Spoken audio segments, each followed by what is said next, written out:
I don't wanna lose my mind over you. I'll be fine. I'm just honest to my grind. Trap still jumping. 365.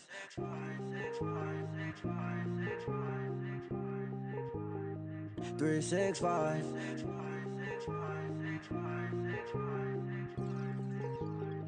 365. I gotta watch my own back, I gotta grab my own back. 1, 2, 3, 4, 5, I own that. 5, 4, 3, 2, 1, blow back. So fake, don't follow them codes. Let the chumps on me like with a gold. Whip that pot, oh boy. Trust by years, gon' pop, oh boy. Got straight drop, oh boy. Gotta watch out for the cops, oh boy. Can't get locked, oh boy. If he get shot, oh boy. Got that guap, oh boy. But I swear I need way more. Got more than oh boy. She just tryna get knocked, oh boy. Got that guap, oh boy. Got that guap, oh boy. Let's go. Got that guapo boy, got that guapo boy. Let's go. Got that guapo boy, got that guapo boy. Let's go. Got that guapo boy, got that guapo boy. Let's go. I don't wanna lose my mind over you. I'll be fine. I'm just honest to my grind. Trap still jumping. 365. Move them balls. 035. Put them bricks on balls. Not no dimes. And my plug is loyal. Not no sign. Yeah, these hoes is not loyal. Keep your dimes.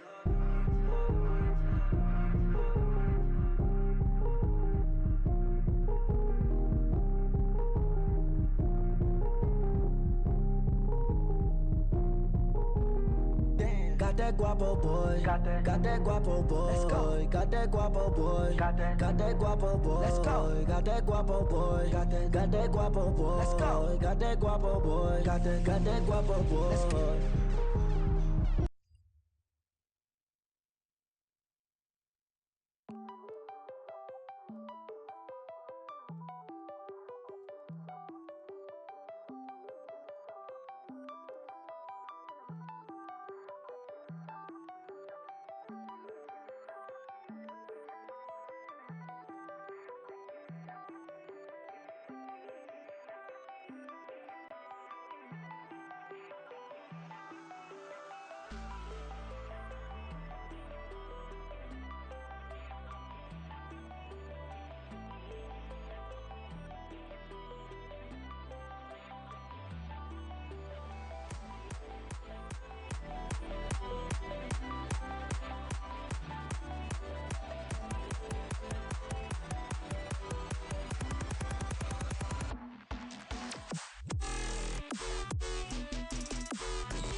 I can say when you walk my way, I can barely breathe. Worlds collide, but it always seems that I cannot be saved. I keep on hurting when will I notice? Didn't know better all over again. I keep on facing all of the pressure. Gotta be better to let it all begin. I'm feeling thoughts inside.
거는 이유만은 또 기가 돼 빼돌아보신 바로바로 나를 앞다바로 도무시 않다 태도는 약간 알바니 느낌이 돼 이따이 도쇼 또 모이고 도쇼 아무도 없다 내가 꿈태도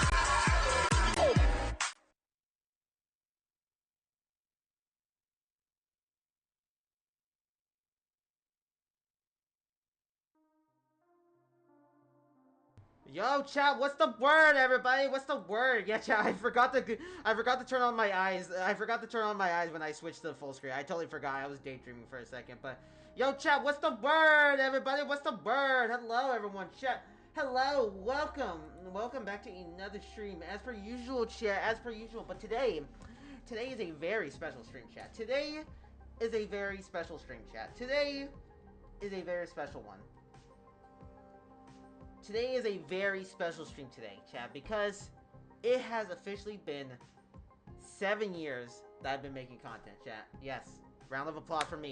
Round of applause for me, chat. Round of applause for me, chat. 7 years, chat.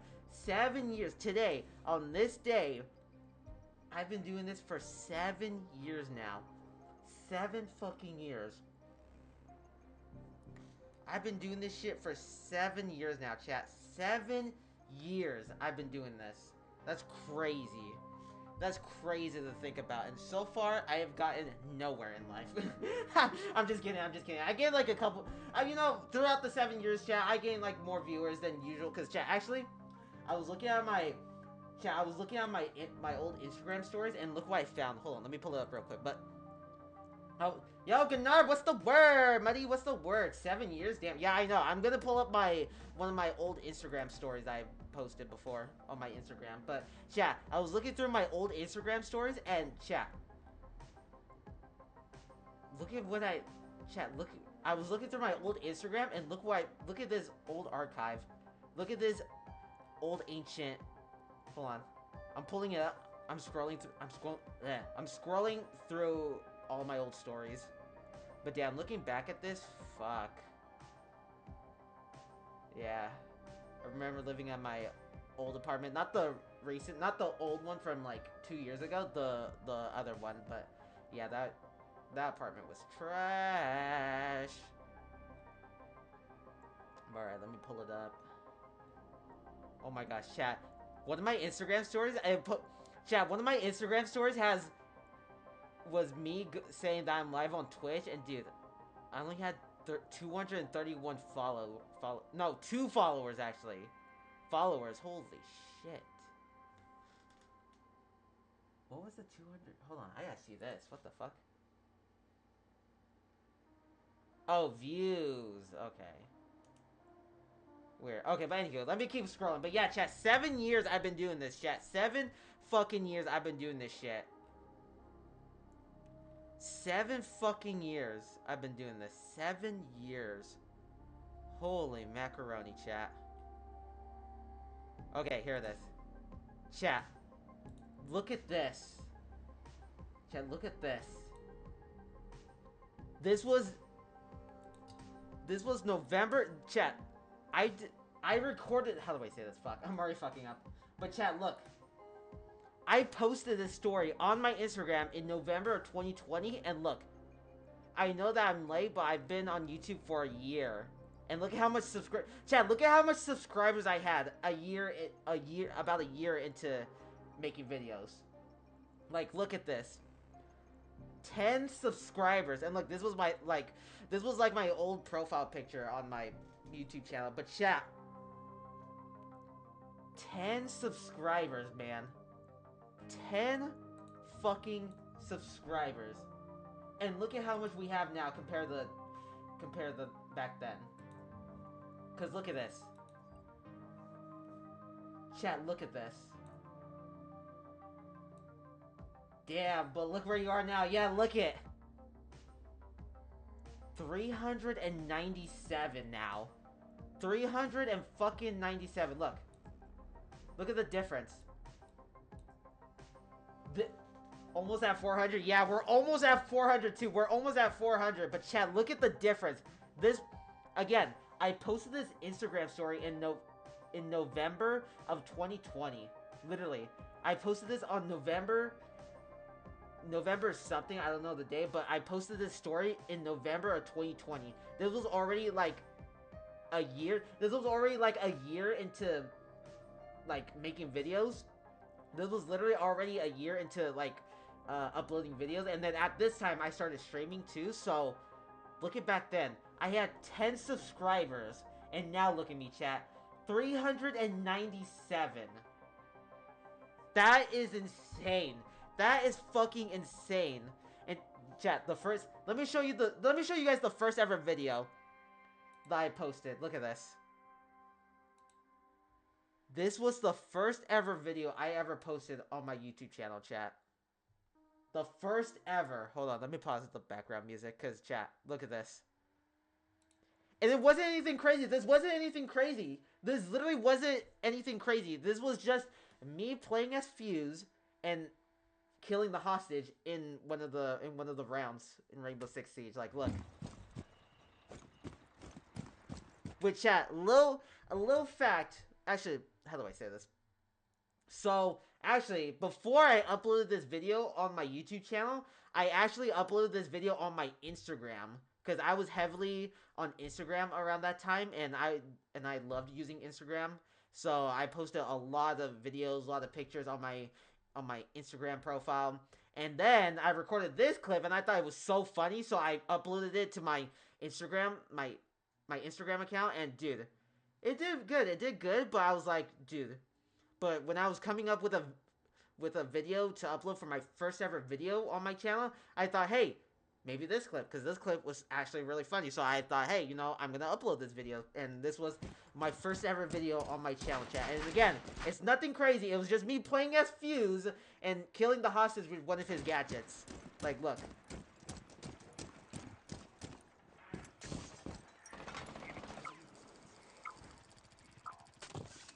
Like, nothing crazy. Like, look.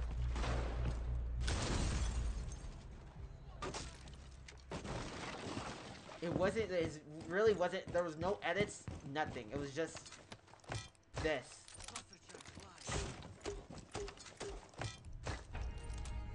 Yeah, it was literally just me killing the hostage with one of my gadgets. That's crazy. Oh. Didn't mean to do that. There we go. But yeah, that's crazy. But yeah, went from 10 subscribers to now almost 400, chat. That's insane. And again, and also, I wanted to point out, this video back then had only 19 views. Now look at it. Now look at it. 40 views. It's not that much, but it's a lot to me, but that's crazy. That's crazy. It's, oh my gosh. Dude, I can't stop looking at this because, wow. I came a long way. And I also told my mom about this. We were discussing about this, like, it was just like a natural conversation, but she mentioned that if I was still at like 10 subscribers throughout the 7 years, then YouTube was not meant for me. And I totally agree with her on that, because chat, if I only gained 20 subscribers, let's say if I had 20 subscribers throughout the 7 years, then YouTube is just not meant for me. So then I'll just have to pick a different career path. But no, it's doing really well, because chat, look at, again, I went from 10 subscribers to now almost 400 subscribers. That's crazy. That is insane. It's like, wow. Like, wow. But since we're on my YouTube channel, look at chat.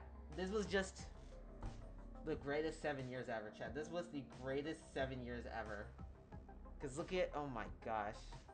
Look at all these these were my old videos I posted on the channel. And look, you can see me with just my, actually chat, fun fact, this video right here, this was the first ever video that I used face cam and started putting myself in my thumbnails. This was the first video that I ever did that. And I know what you guys are wondering, like, yo, Eyes, why are you not wearing your glasses in your old videos? Oh, showing your real face. Well, chat, look at Swagger Souls, okay? Whenever he takes off his helmet, he shows his eyes, but he doesn't show his full face. He's wearing like a mask, so and that goes to every like masked streamer or YouTuber out there. Like they show their eyes, but they don't show like their whole face. They're wearing a mask, but they're just showing their eyes. Like a lot of YouTubers and streamers do that. Like even Shy Lily too. When she does her meet and greets at conventions, she wears a mask, but it's not covering like her whole face. It's just covering like this part. Like she's showing her eyes, but not her whole face. So it's like, you know, I'm not any different than the rest of them. So, but yeah, look at these old. Oh my gosh. Yeah, Dying Light, dude. Chat, these were like one of my most popular videos at the time. This one and these two. It's crazy, chat. It's crazy how mobile games do really well on YouTube. It's crazy. And then this one was my most popular around that time. To be honest, sometimes we're all afraid of showing our entire faces. Yeah. Well, I just cover it because I'm chopped. Because that's why. I'm so chopped underneath this. So it's okay to feel like that. Yo, I mean, chat, I'm fucking chopped underneath. I'm proud to say, like, I'm actually chopped underneath all of this. So I'm doing you guys a favor. Actually, I'm doing you guys a favor. I'm literally doing you guys a favor. But yeah, these were all my old videos. These were all my old videos around this time. It was crazy. I even watched Deadmau5 in Fortnite.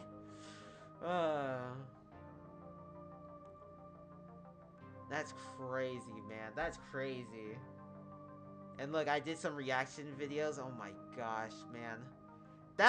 Chat, by the way, that Battlefield sweater I had back then, oh my gosh, it was the most hideous. I mean, it wasn't hideous. It was very like orange and black. Not bad, but I wish maybe a different style would have been better. And I've been doing tests with the mace on Minecraft. Cool. But yeah, chat, wow. Oh my gosh. That's crazy. Yeah, I did a lot of stuff on mobile and did. Wow. Yeah, and then I did a series. Yeah, I actually replayed the Spider-Man games because, you know, this series was scuffed, man. This was really scuffed. Oh, yeah, and I did this. Oh, my gosh. By the way, chat, I am thinking about replaying my Resident Evil 2 series again. But, wow. I'm still gonna leave my Resident Evil 8 series good right there because it's, like, still good. But, chat, look at my thumbnails, chat. Actually, hold on. I just realized that around this time, I started rocking the eyes now, chat. I got eye surgery, and then I started rocking these now. Oh, that's crazy, man. Yeah, this was my most popular video around this time. Like, this video was, like, my most popular video for a while until I started digging into more content, and now look at this, chat. These are my most popular videos now.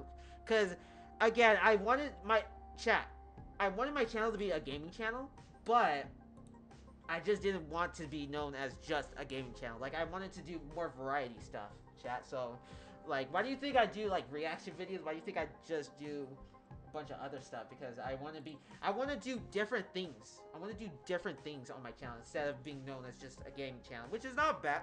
It's not wrong. There's nothing wrong with it, but I just want to venture out into more content.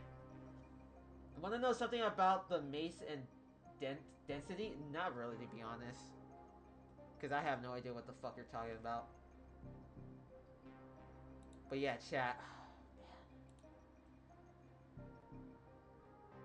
That's crazy. Which actually, chat. Fun fact. Yo, Six, what's the word, buddy? What's the word? And you're already spamming the fish. Cool. Do IRL? I have done IRL before, but it's like... I kind of get scared. Well, not scared. I kind of get uncomfortable doing IRL because chat, don't get me wrong, I love doing IRL streams, but it's like, I need to get out of my shell, I need to get out of that comfort zone, because I have too much respect. Like, chat, I have too much respect for everyone. I have too much respect, and I have too much respect, chat, to other people and to my surroundings. Which there's nothing wrong with that. I mean, I don't want to be like Jack Doherty. I don't want to be Jack Doherty 2.0, but still, you know, I need to like get more comfortable. I'm on Minecraft, Brotato. Yeah, but yeah, still Gnarp. I don't think I'm interested in it, because I wouldn't, because chat, chat, you gotta understand, I played Minecraft when it was on Pocket Edition, around that time, when it was on the iPad, but I don't know, I'm just fucking yapping. But yeah, back to what I was saying. So chat, fun fact, I recorded back around this time, I would say like 2021, I started playing Final Fantasy Remake, hence why this video is here. But I started playing the Resident Evil's, no, not Resident Evil, I started playing the Final Fantasy 7 Remake, and I did it for a series, but they weren't doing well, so I just deleted the series, because they weren't getting more views as my usual around that time. So I ended up not playing it. So I ended up, like, actually, I started it as a series, and then I just gave up on it, and then I played it a little bit. I played a little bit of Final Fantasy off camera. I was like, hey, this is actually pretty good. So I'm gonna stick back to continuing with the series, which is kind of weird to think about, considering that I did some of the parts off camera and then did some of them on camera, which was kind of weird. So I was like, you know, I'm just gonna delete the whole series in general, and then, like, a year later, I was like, you know, I haven't played Final Fantasy 7 Remake in a hot minute, so I'm just gonna live stream it, and it was doing well, but then I totally forgot all about the game, so I just deleted the series. I just deleted those live streams too, so I just never ended up playing that game again. But who knows? Maybe I'll actually finish Final Fantasy 7 Remake. Chat, who knows? But yeah, I played the demo back then, which was pretty cool. It was pretty cool. Damn. But that's crazy. 7 years, chat. 7 years. I've been doing this. 7 years. 7 years. But wait, chat, actually, let me show you guys my first ever live stream that I did. Because around this time, because in all of 2019, I only just recorded videos. I only recorded and uploaded videos on my channel. That was it. I didn't dive into live streaming. I didn't do any of that because I wasn't interested in all that, chat. I wasn't interested in doing live streams until June of 2020, right here, when I started my first ever live stream on YouTube for the first time. And chat, I didn't start on Twitch. I only started on YouTube. I started my first ever stream on YouTube, not on Twitch. Like, I created a Twitch account. In 2019 because I was like, you know, I am gonna be doing content, so, and I'm probably gonna be streaming later on, so I'm gonna create a Twitch account just in case. And then yeah, I mainly started streaming on YouTube around this time, so I mainly just streamed on YouTube, and then I just ended up switching to Twitch. And then I went back and forth for a while until I got, long story short, I got my PC, and then I multi-streamed. So. But it's crazy to think about, chat. It is crazy to think about. It is crazy to think about that I've been doing this for 7 years now, chat. 7 fucking years I've been doing this. And yeah, look, I started playing Dark Souls 3 on stream. It was doing well. These streams were doing really well. But then I never ended up finishing the game. Oh my gosh, chat, look at this. My first ever stream, just, like, my first ever, like, desktop stream, basically, so. Yeah, my old room. Which, by the way, chat, my old room, it wasn't awful. It was a really good room, but dude, the neighborhood, the neighborhood, it was trash. It was garbage. I lived next to a fucking auto shop. It was bad, chat. It was fucking bad. But yeah, you can see my my sound panels on the door, on the wall, my TV, and my dresser. Which, by the way, chat, my mom broke both my dresser and my TV when she attacked me when she was drinking. But that's another story for another day. But yeah, and my poster. Which, by the way, chat, I always had this poster in the background. My sister gave me that for Christmas around that time. It was like a movie poster. So it was like a bunch of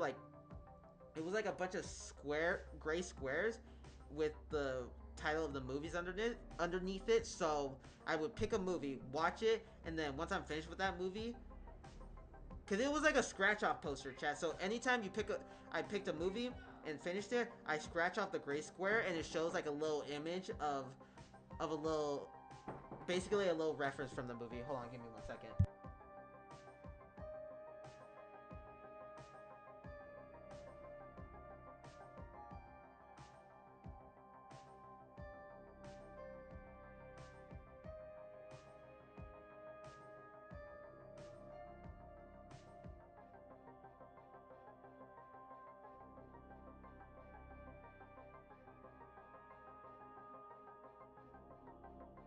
Alright, chat, I'm back. But yeah, back to what I was saying, chat. So yeah, this was like, that was the poster that I had in the background. Actually, I had a My Hero Academia poster, but I accidentally ripped it, so. Oh, and chat, the Master Duel streams. The Master Duel streams, chat. Who was here for these Master Duel streams, chat? Because I'm a huge Yu-Gi-Oh fan. I'm a huge fucking Yu-Gi-Oh fan. And I saw Moist Critical playing this on stream, and I was like, oh shit, there's an actual, like, TCG Yu-Gi-Oh game out there. And so I was watching his stream, and someone asked him, like, is this free to download, or do I have to pay for the game? And he was like, no, it's free, and the game is free, and it's only on PS4, so it's only on PlayStation, PC. So I was like, hey, I have a PS4, so let me just download the game. And dude, this game was a fucking life changer. Like, this game was a fucking legend. This game was amazing. But I played anytime I had nothing to do or couldn't come up with a game to play on stream, I just played Master Duel, chat. And look, these streams kind of did well. They kind of did well. When I turned 20, oh, wow. Chat, oh my gosh, I doubt you guys were here for this, but chat, look. Chat, I doubt you were here for this, but look. This was my first ever IRL stream. This was literally my first ever IRL stream that I ever done on the YouTube channel, chat. Or in general, chat. This was my first ever IRL stream that I've done. This was my first ever IRL stream that I ever did. This was at TwitchCon 2022. And it was crazy. Oh my gosh, look at V Shoujo. Ooh, yeah. Chat, we don't talk about V Shoujo anymore. We don't talk about them anymore, chat. We don't talk about V Shoujo anymore. Actually, let me look at this. Dude, I got the second compliment on my glasses, chat. Dude, by the way, chat, a lot of people really loved my look at TwitchCon. And even when I went to TwitchCon last year, people fucked with the drip. I mean, chat, what can I say? Well, speaking of drip, my eyes are dead. Cool.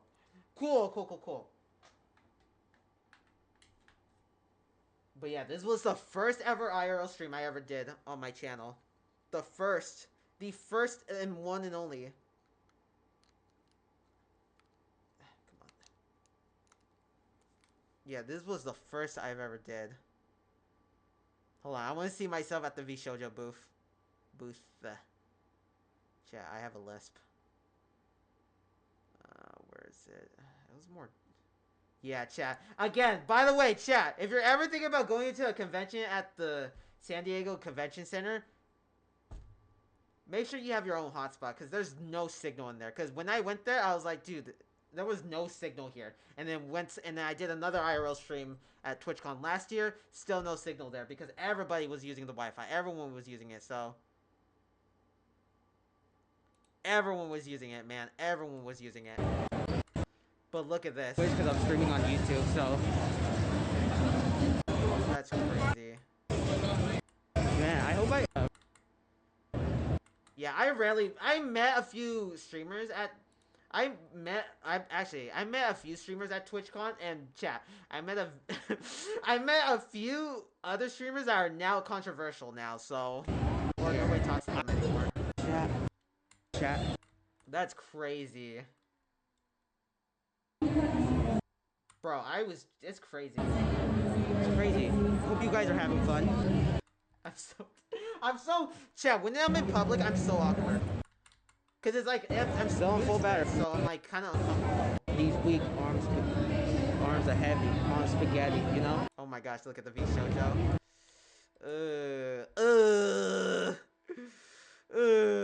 But hold on, I want to see myself walking to the booth. I can beat them. Oh yeah, there it is. Who knows, chat? Who knows? Lol. Holy shit, look at that. Look. Yeah, chat. Again, I was literally using my hotspot. I was literally using a hotspot that I borrowed from my local library to do this live stream. I'm not even joking. I literally borrowed a hotspot from my local library and just tried to stream that. Who knows, chat? Who knows? Holy shit, look at that. Look. Oh my gosh, you can barely see it. Oh my Look, god. chat, look. It's Iron Mouse and Yanners. Look at that. That's crazy. Yeah, Chat, I look. can't literally. You can chat. This is bad. Again, this was like my first IRL chat. This was like my first IRL live stream. Okay, this was like my first IRL stream. Yeah, you can barely see it, but yeah, chat. We don't talk. First of all, we don't talk about V Shoujo anymore because we all know what happened to them. We all know what happened to them, but yeah. It's Iron Mouse and Yanners. Look at that. That's crazy. It's crazy. That was so bad. Oh my gosh! And chat, and you can hear Iron Mouse in the background too. That is being great. All right. Maybe we can meet Iron Mouse. Who knows?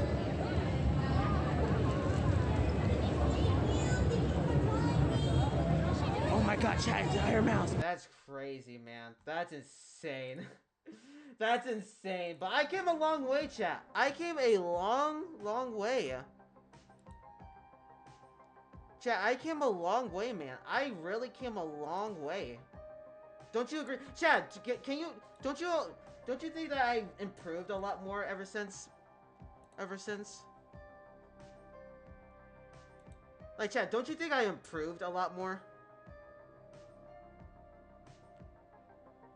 Hold on, oh my gosh, I gotta sneeze.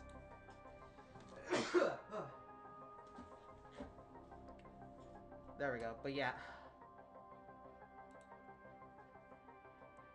I'm still looking through, like, my recent live streams, because it's like, dude, I came a long way. Yes.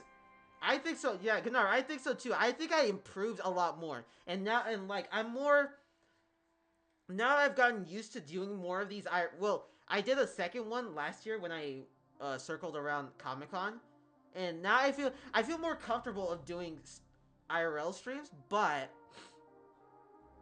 here's the problem, chat. Here's the problem, cause chat, when I did that Comic-Con live stream, I could barely get a signal. Same with the TwitchCon stream, I barely got a signal there. But that was only because there was so much people at the convention using the Wi-Fi and using like the phone Wi-Fi or wherever it's called, like the data and shit like that. So I couldn't get a signal at all. But let's just say if I wanted to walk around like downtown San Diego, chat, and we walk past the convention center, we won't start effing, like, I won't start losing connection of the stream because not a lot of people are there, so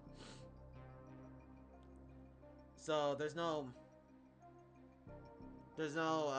nothing to worry about if we do that. Man, but yeah.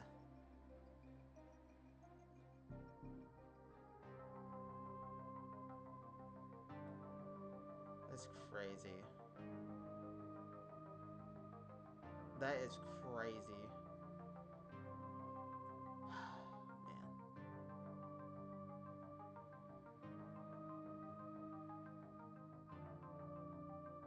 Yeah, where's my... Oh, there it is. TwitchCon stream. Yeah, I had to... The stream...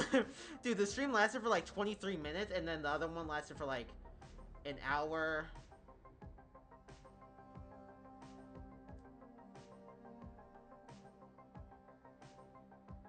Yeah, that one lasted for like an hour and 42 minutes. That's crazy. But yeah, now I know, Chad, now I know how it is. Now I know how IRL streaming works really better now. And now that I'm more comfortable doing it, I think I'm gonna do more, chat. I do want to do more of that. But yeah, 7 years though, chat. 7 years. I've been doing this shit for 7 years. Holy fuck, I'm so old. Chat, I feel like, chat, don't you all, don't you all agree that at this point right now, I should already be like a fucking big streamer by now? Because again, I've been doing this for 7 years now, but other people have been doing it like 7 years, and they're already like big YouTubers or streamers already. I don't know why I'm not there yet. I don't know why I'm not at their level yet. I don't know, chat. I don't know, but it feels like I'm not trying to have an ego here, but I should be there. I should be there, but anywho, 7 years though. 7 years. I still can't get over this. 7 years I've been doing this. Oh my gosh, chat. Dude, 7 years I've been doing this. 7 fucking years. Wow. I think it's all about luck, to be honest. Yeah, true. Because at this point, I don't think it's like skill anymore. Unless you really, really know how the system works.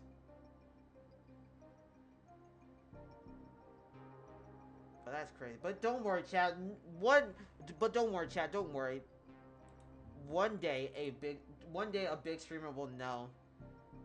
One day a big streamer will see me for what I am. Oh my gosh, I almost burped. Hold on. Let's try the burp. There we go. But yeah, one day, chat. One day a big streamer will notice me. One day not he'll. Why am I have no idea what I'm talking about. I'm not even thinking right now. Chat, I'm not even thinking right now. But yeah, one day a big streamer or YouTuber will recognize my work. By the way, chat, let me pull up this song again, because chat, I was playing it when I was starting up the stream, but chat, this song is actually really good. I'm not even joking. This song is really fucking good. Just listen. I don't wanna lose my mind over you. I'll be fine. I'm just honest to my grind. Trap still jumping. 365. Yeah, I found this song last night on SoundCloud, and dude, it's actually a banger. Like, just listen to more of it. 365.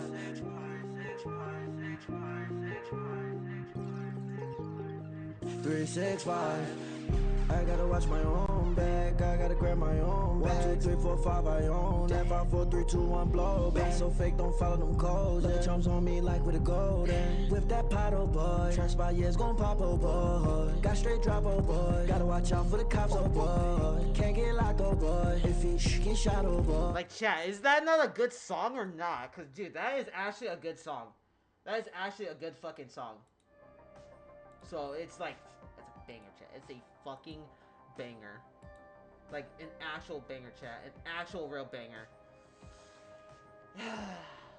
Oh, and also, chat. So last night, I brought out my wireless headphones, because I haven't been using them in a hot minute, but I wanted to start using them because, chat, I'm so tired of using this cord. I'm so tired of using this cord on my old headphones. It sucks.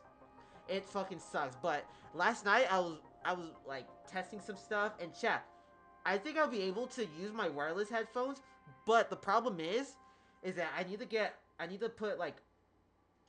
the console audio and the audio from the opening coming through my headphones. Like, you guys, like, I was testing it out, the volume was still there was still audio from it. It was just I couldn't hear it. But mainly the console audio, it's like I couldn't even hear it. Like, there was no audio coming out of that. So I'm still working on it, but but I just want to keep testing it. That's it. I just want to keep testing it. Because, chat, I like using this mic, chat. I like using this mic, but the problem is that on the settings I have it on, like, you guys can barely hear me. You guys can barely hear my voice from far away. So, actually, I changed the setting to where the mic I changed the settings on the mic where it gets every audio, like, it gets the audio from around, like, all over, from the whole room in general, like, so I set the setting to where it picks up audio everywhere, like, around it, so you guys can hear me really well, but I was like, I've seen other streamers specifically Stable Ronaldo, use his mic audio to talk to his viewers and then just switch to this mic. So I was like, I think I might take some notes on that. So I started like working on some stuff. Cause chat, can you guys hear me through this mic? Like, can you guys like really hear me through this mic? Like when I'm far away like this or like everywhere, like, Cause I wanna give you guys the best viewing experience, but I want you guys to also hear me too. But for some reason, I'm always on low volume every time, so. Yeah, okay, cool. But before I set the settings to where it has the omnidirectional, like, yeah, the omnidirectional, could you guys still hear me before that? Alright, hold on. I'm gonna look through my playlist of videos we can watch. Okay, let me look at this. Alright, watch that. Oh yeah, this video. Ooh. This video is a good one. And two of these videos are good. Actually, let me pull it up right now.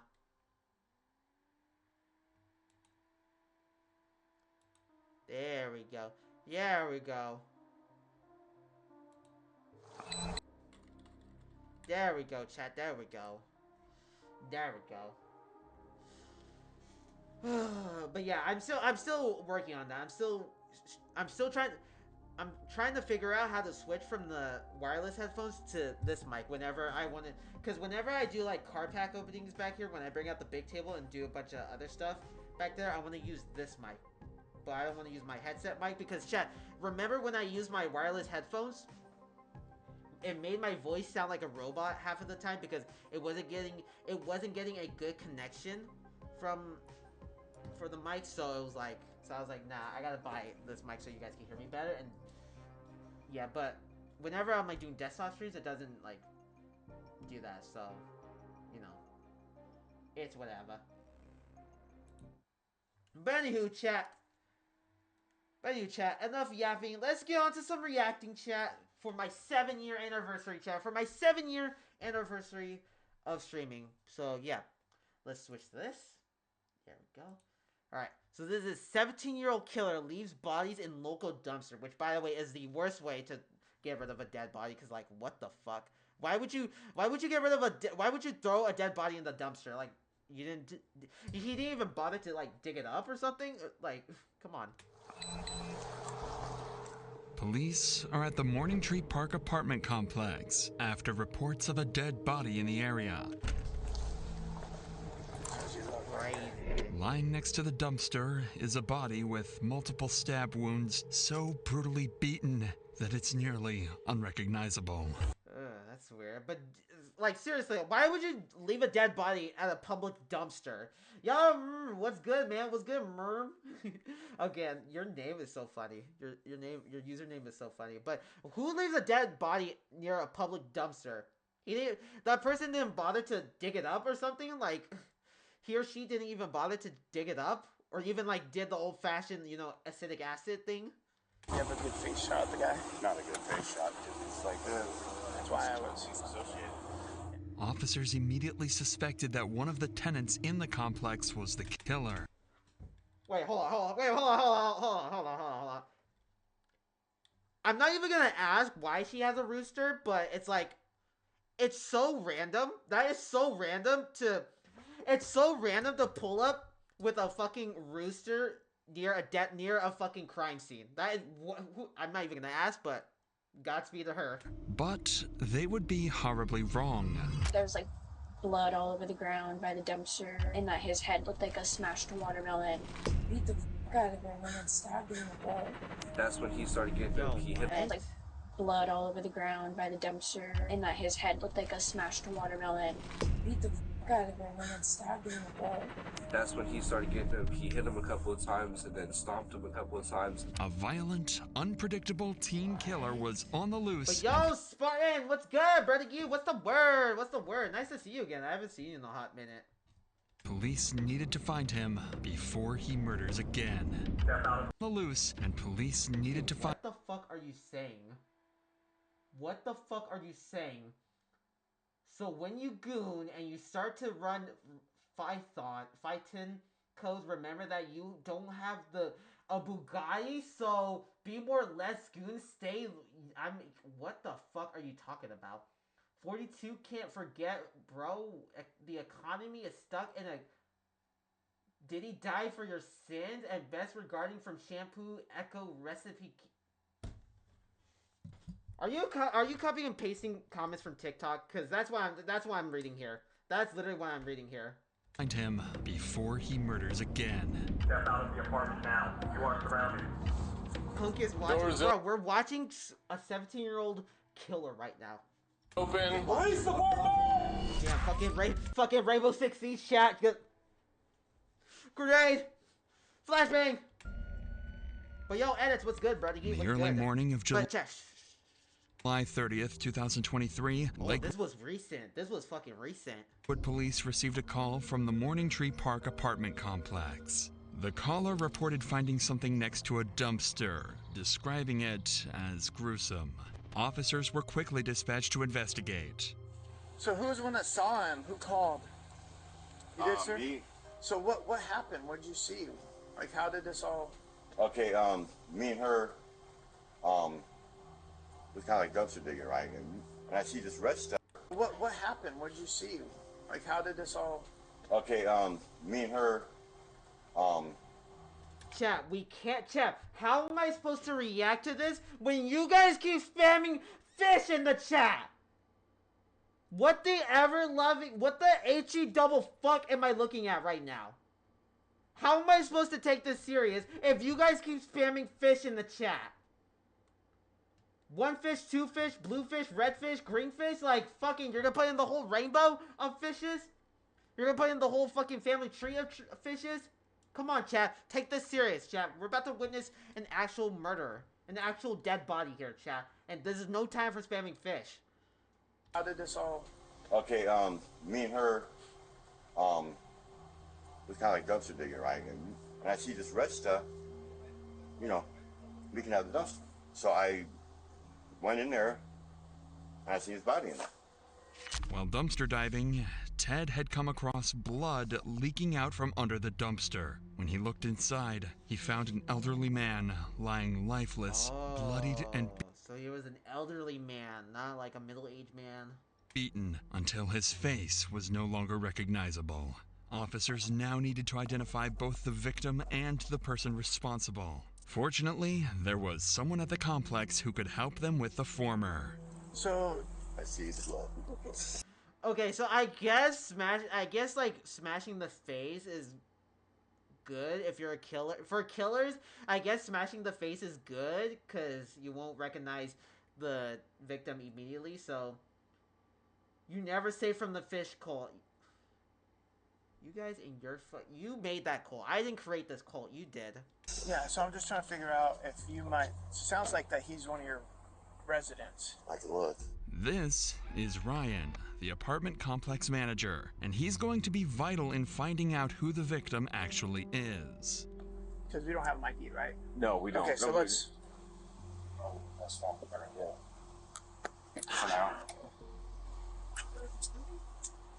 So we recognize this guy? Obviously, it's not the best picture, but... Do you think you know who he is? Possibly. If I can see the picture again, it'd be better to identify now. How about you just give me the name? Again, chat, stop spamming fucking random-ass, cringe-ass I said TikTard. Well, yeah, true. TikTard comments. Like, come on, what is this? What is this, chat? What am I looking at here? DOL. He wouldn't be in there. What's that? He wouldn't be in there. Well, I'm sure he'll have some kind of ID. No. You don't think so? Absolutely not. Never? No. Okay. He's a really nice guy, actually, though. I mean, I had a relationship with him. We were like friend-wise. He don't even trust like anybody with like Social Security cards or anything. He won't sign a lease. So he'd probably be about 63, 65, somewhere in there. Oh, he's not 6'7"? I'm 23, by the way. Holy shit! I need to stop saying that. But still, like, you know, he's not 6. Okay, I'll stop. He's partially African American, but he's really light skinned. Skinny, tall. Yes. Skinny. Yeah. Yeah, that could be Leonard. What's his last name? And we're working on that right now. Well, they're turning their computers on right now, right? You want to come with me? I can just give you a key. I'll give you a ride over there and ride back if you want. No. We'll drive over there to go check on him. But yeah, but she's still trying to pull the data. Yeah, but I can pull a key for you and she'll get that. Yep, we'll go check on it. So right. A9, I will meet you over there. Okay, Spartan, who do you think you're feeling like right now? I just want to know, who do you think you're feeling like right now? Like, bro, who do you think you're feeling like right now? That's all I gotta say. Yeah, but I can pull a key for you and she'll get that. Yep, we'll go check on it. So right. A9, I will meet you over there. The officers finally had a name, Leonard, but that doesn't solve their biggest problem. According to the manager, Leonard suffered from extreme paranoia and refused to have any form of identification associated with the government. Without proper identification, the investigation would soon become a lot more challenging. Still, officers would search their system, hoping something might come up. Find it. I found a couple. I just have to start running them for. Yeah, just look through. Yeah, just look through all the 63-year-old men with the name Leonard. Simple as that. Any DOL? And then just keep scrolling down and see if you find them. Or prior bookings or anything? There's bookings. That's 2019. Okay, now he's dealing with crap too. Okay, we're gonna go to A9 and see if this guy's there. Okay. So Megan, no, do you mind talking to my partner? He's the one that's primary. Again, what's with the? Where did she find where did she get a rooster from? And I didn't. Now, can apartments let people have pet roosters now? Like, what the fuck? Where did she? I'm not even gonna ask, but still, it's like so weird to pull up at a fucking crime scene with a rooster. Like, bro, do I look like? Okay. We're gonna go check that apartment that you gave us. Make sure there's no one in there. But if you want to sit down and hang out, okay. While officers continued searching the database, That is just so random. That is literally, chat. I'm not even joking. I'm not dumb here, right? I'm not dumb here. Like, literally, this is like, what? Possible matches, others went to check the supposed victim's apartment, and with help from the manager, they quickly got the key.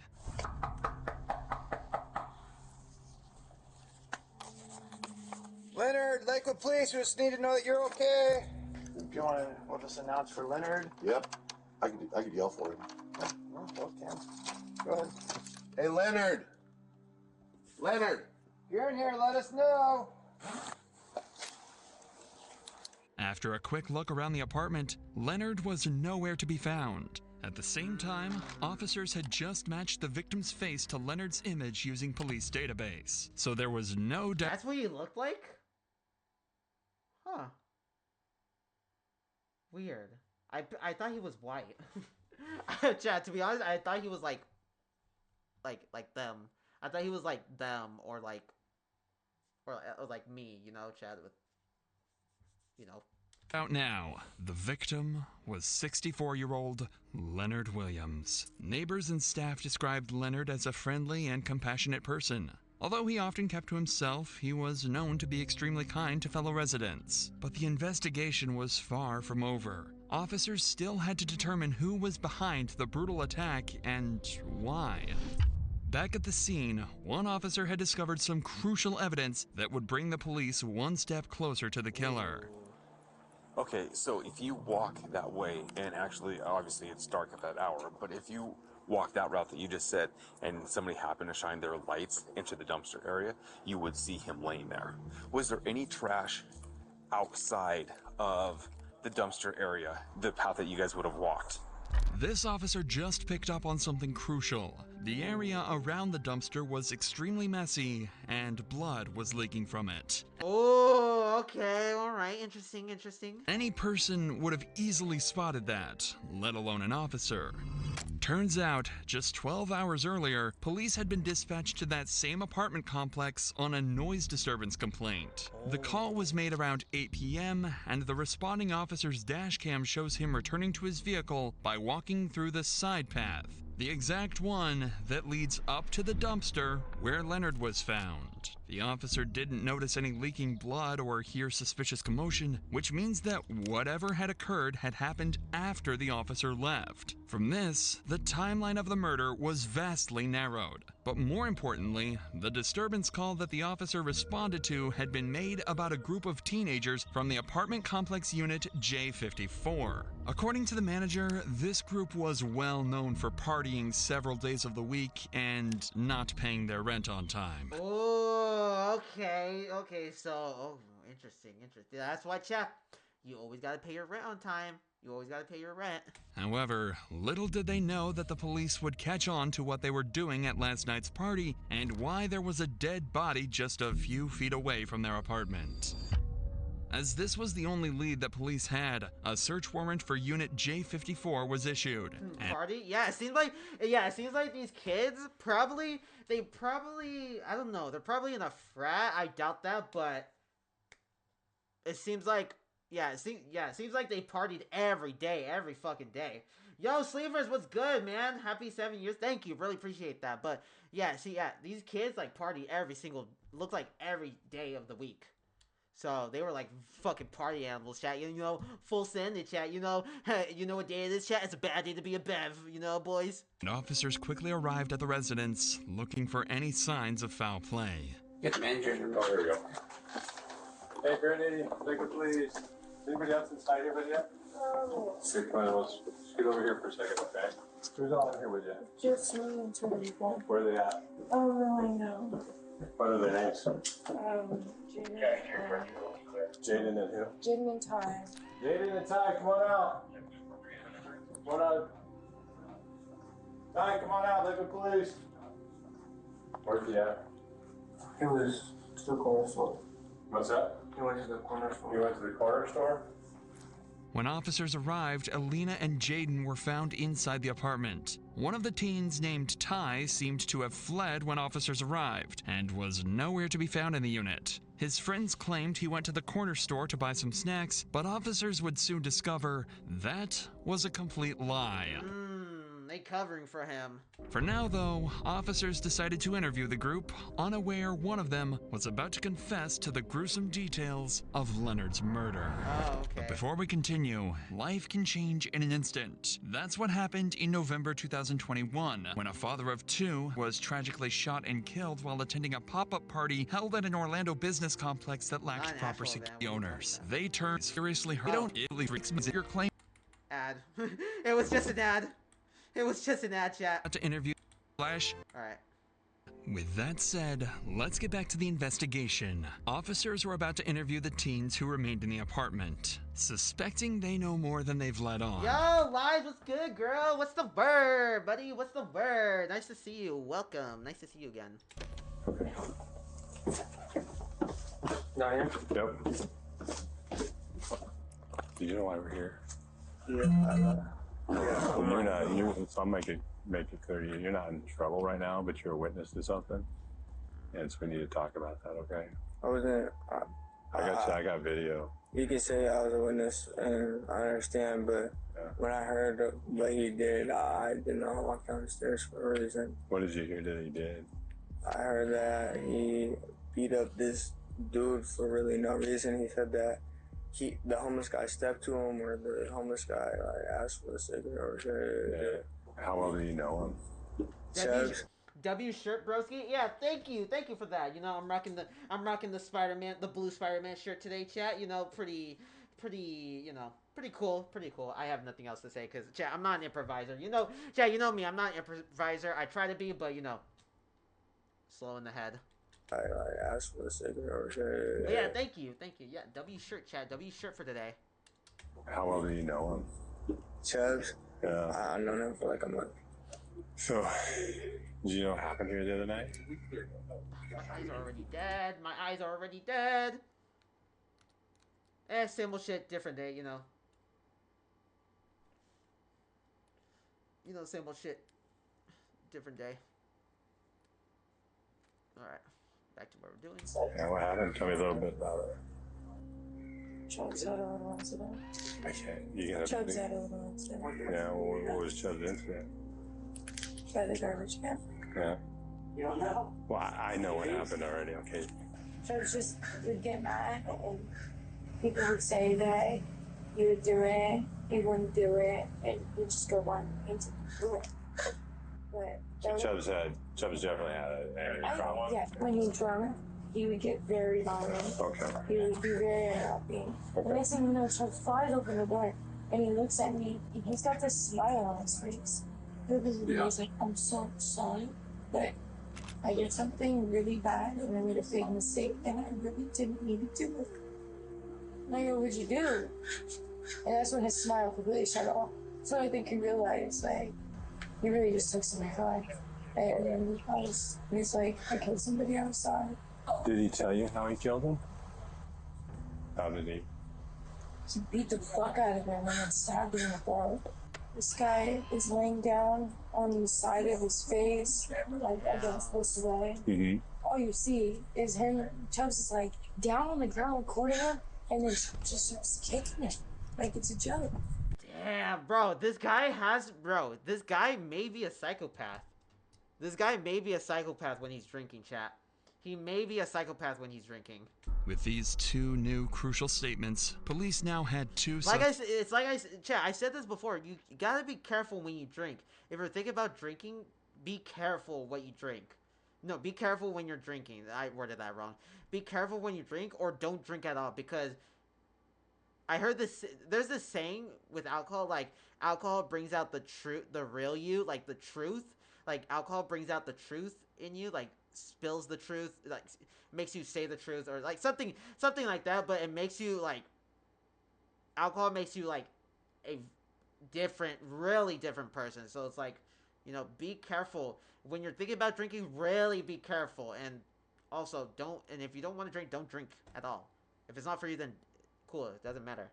Suspects at large, Chubbs and Ty, with their primary focus being on 17-year-old Brody Chubbs Brownell. According to Alina, Brody had 2 bottles of tequila and was also high on marijuana. Or like, watch out who you drink with. Oh, yeah. That too. Yeah, that too. Cause, yeah, that too.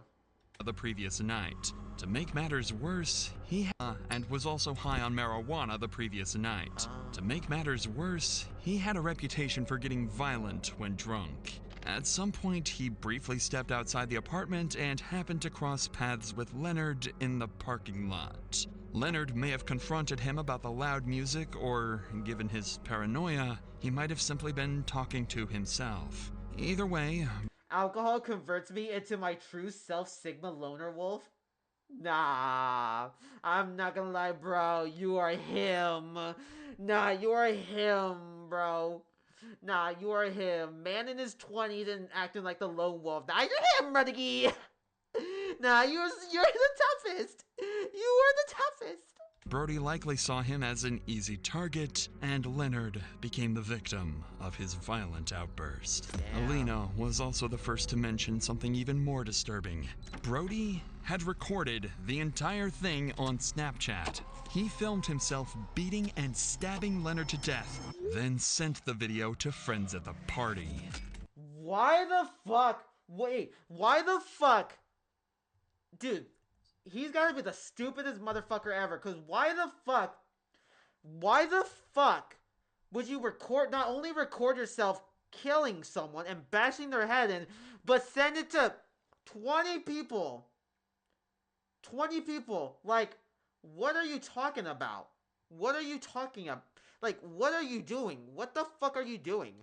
With Brody as their prime suspect, officers remained on high alert, going so far as to request air support in search for him. In the meantime, police were notified about a male who was running around the Morning Tree complex. He was identified to be Trey Crystal, or Ty, the one who fled from Alina's apartment when the officers had arrived with the search warrant. Shortly after confirming his identity, he agreed to speak with detectives. Detectives needed to determine whether Ty had played any role in the murder, and if he knew where Brody was hiding. Just tell me a story. Just take me from the beginning to the end. What happened that night? Yeah, he ended up really drunk, and then he was like trying to fight everyone at the party, but no one would fight him because either they would win and then he was like backing down or stuff like that. Okay. So he couldn't fight anyone there, and so he went outside all mad. And then there's this homeless dude or whoever it was walking by, and then he was like, "Oh, keep stepping, keep walking." And then the homeless dude was like, "All right," and then he was like just walking away. And then Chubbs just started getting mad and then just like ran up on him and punched him. And then he just started stomping on him. After a minute or two, he went inside and then he like grabbed the knife and everyone was trying to stop him, but like he was kind of scary with the knife because he was really drunk. According to Ty, he fled the apartment out of fear. Although Ty's statement... Oh, okay, so he just left from fear, okay. According to Ty, he fled the apartment out of fear. Although Ty... Bro, what did you Spartan, what are you talking about? Goofy ass motherfucker in the chat. Statement aligned with those of other witnesses, police couldn't definitively rule him out due to his suspicious behavior.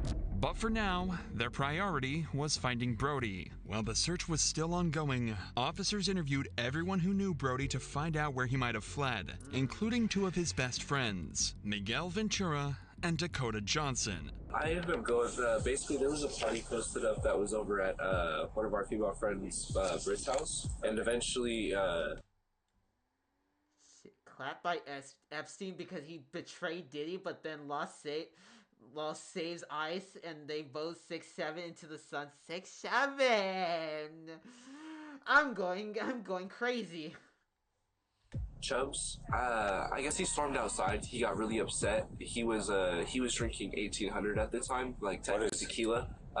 There was someone he was drinking 1800 at the time, like tequila. There was someone standing by the garbage cans, and he got really angry at him because Fuck. I almost knocked out my mic. Shit, dude, I think I have my mic way too close. Hold on. I have my mic way too close to me. I'm trying to fix the cotton on the side of my eyes. Anywho. Yeah, Spartan is just saying a bunch of random shit in the chat now. I think they were staring at him. He just got closer to him, and I think the dude yelled something at him, and then he just started swinging on him. I get down the stairs, and then that's when he started getting him. He hit him a couple of times, and then stomped him a couple of times. And by that point, like it was too much. Like it was just a lot. I grabbed him by his chest and everything. I tried to pull him.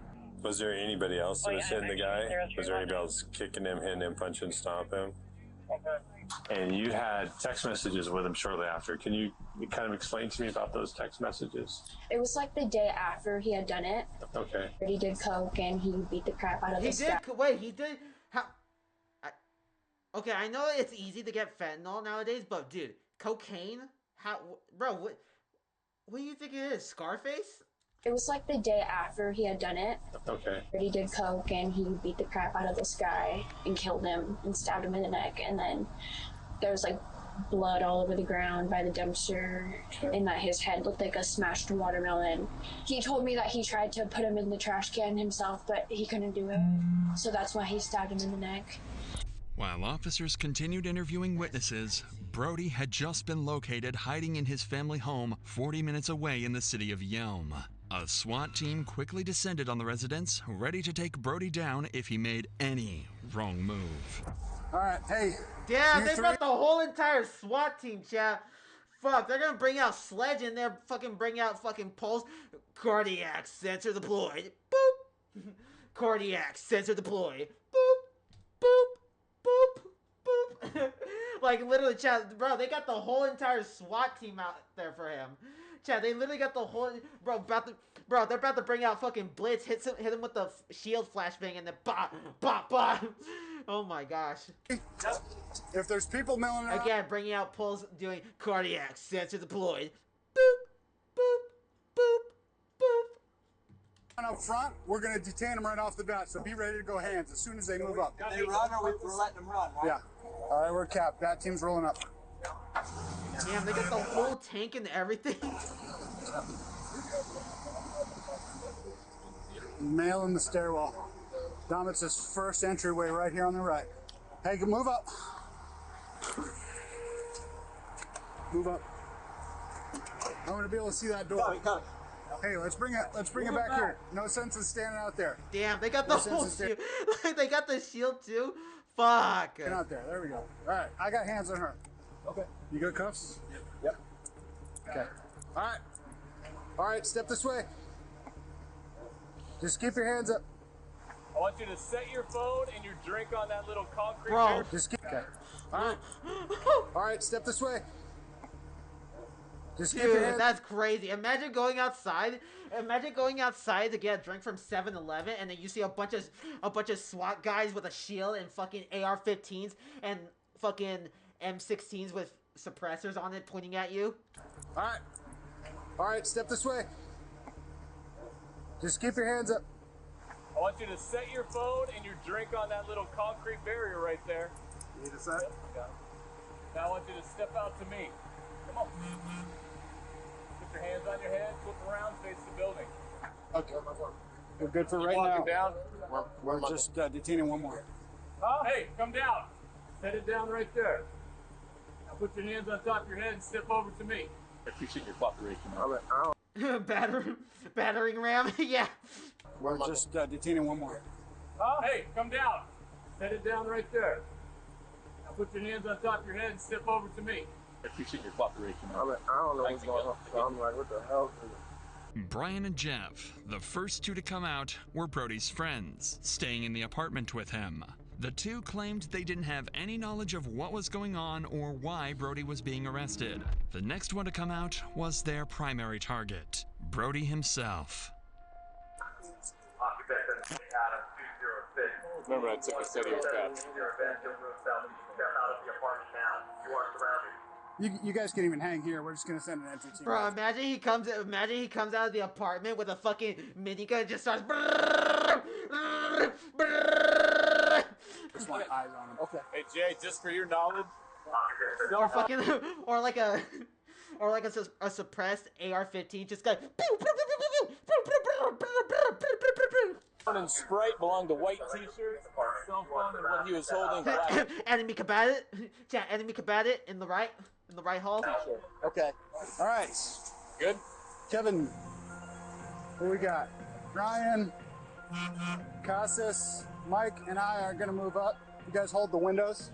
Hey, that's primary on Yep. there. Primary right there. All right, black shirt. Start walking this way. They better defuse the bomb. They better defuse the bomb real quick. Start walking this way. Keep walking, keep walking, keep walking. Come here. Walk with me. Face the building.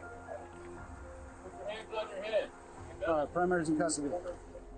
Brody was finally escorted from the house and delivered into the hands of justice. He was charged with assault and homicide in the first degree. He had originally pled not guilty, receiving a bail of $1.5 million. Damn, 1.5 million. Neither Ty nor anyone else at the party was charged, as the Snapchat video clearly shows that Brody acted alone, consistent with witness statements. Although the exact motive for the murder remains unclear, Brody's extreme intoxication and well-documented issues with aggression led to the tragic death of a kind and gentle person. Following his initial hearing, Brody returned to court and changed his plea to guilty. He received the maximum sentence of 25 years in prison. 25 years in prison, chat. 25 years in prison. That is literally just a slap on the wrist. That is literally just a slap on the wrist, chat. Because he could have gotten life in prison, chat. Life in prison. That's crazy. That's crazy to think about. But yo, that was a good video, chat. But sorry I didn't see your guys' messages. I just wanted to I just wanted to watch that video because that video was obviously very interesting, chat. But again, Lies, thank you for the comment of my shirt. Really do appreciate that. But yo, edits, yo, Spartan.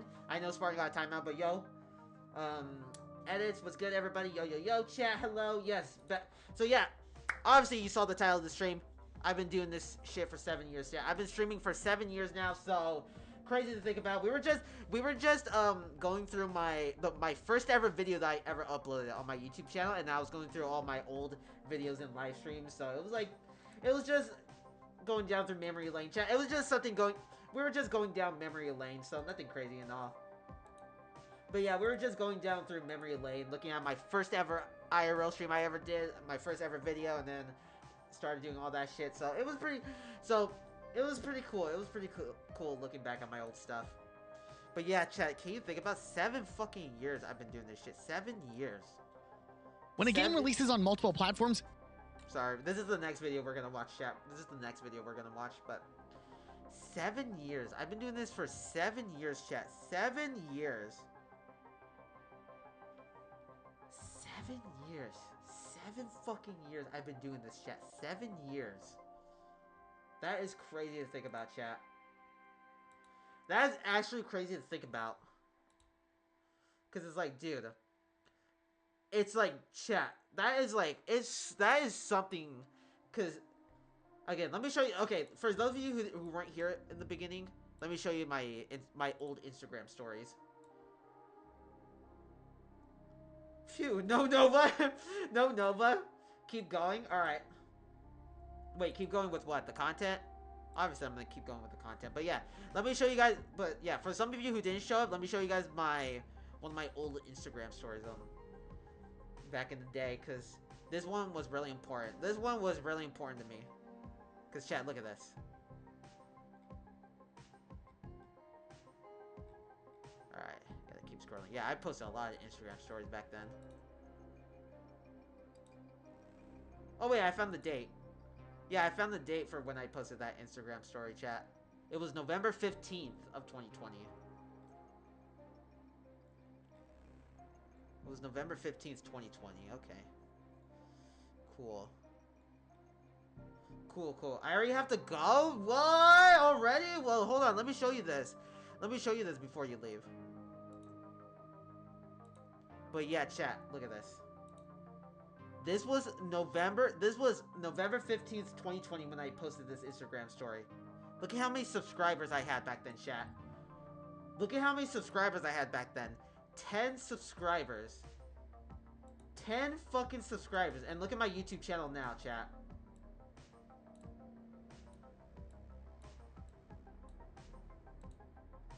Hold on, I'm pulling it up.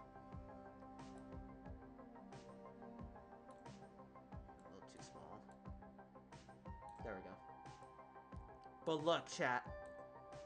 I had 10 subscribers back in 2020. Near the end of 2020. At this time, this was already like a year into recording videos and like live streaming. I had 10 subscribers back then. And now look at me, chat. Almost 400 subscribers, man. Almost 400 subscribers. That's crazy. Hold on, I gotta fix the cotton. Hard W for real? Yeah, chat. Fucking A.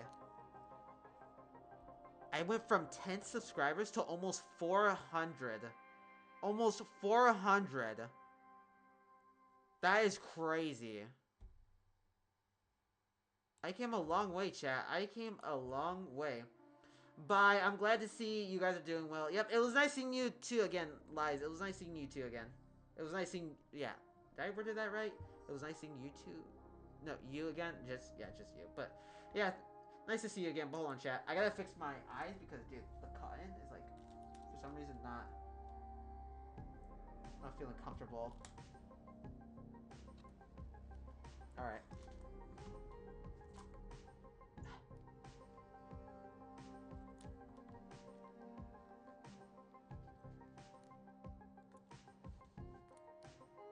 There we go. There we go. But yeah, see you later, Lives. Again, it was nice seeing you again. It was nice seeing you again. But yeah, what a fucking... When a game releases on... What a fucking... What a journey, chat. What a journey. What a journey, chat. What a journey. What a fucking journey. Literally, chat. What a journey, man. What a journey. But yeah, we're gonna continue reacting to more. We got another video. We got the next video to react to, so... We got the next video to react to, so... Here we go.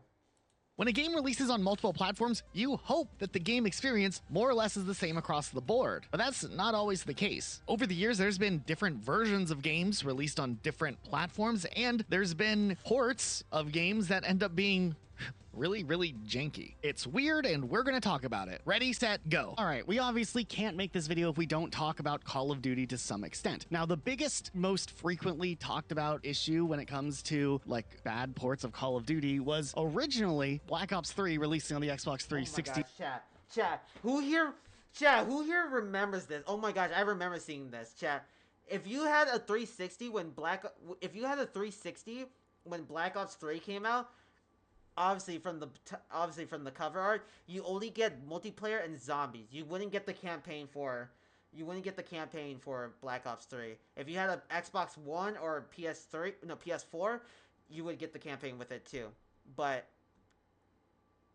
for here, it was only for multiplayer and zombies. In chat, let me just show you. I'm just gonna let the video play because.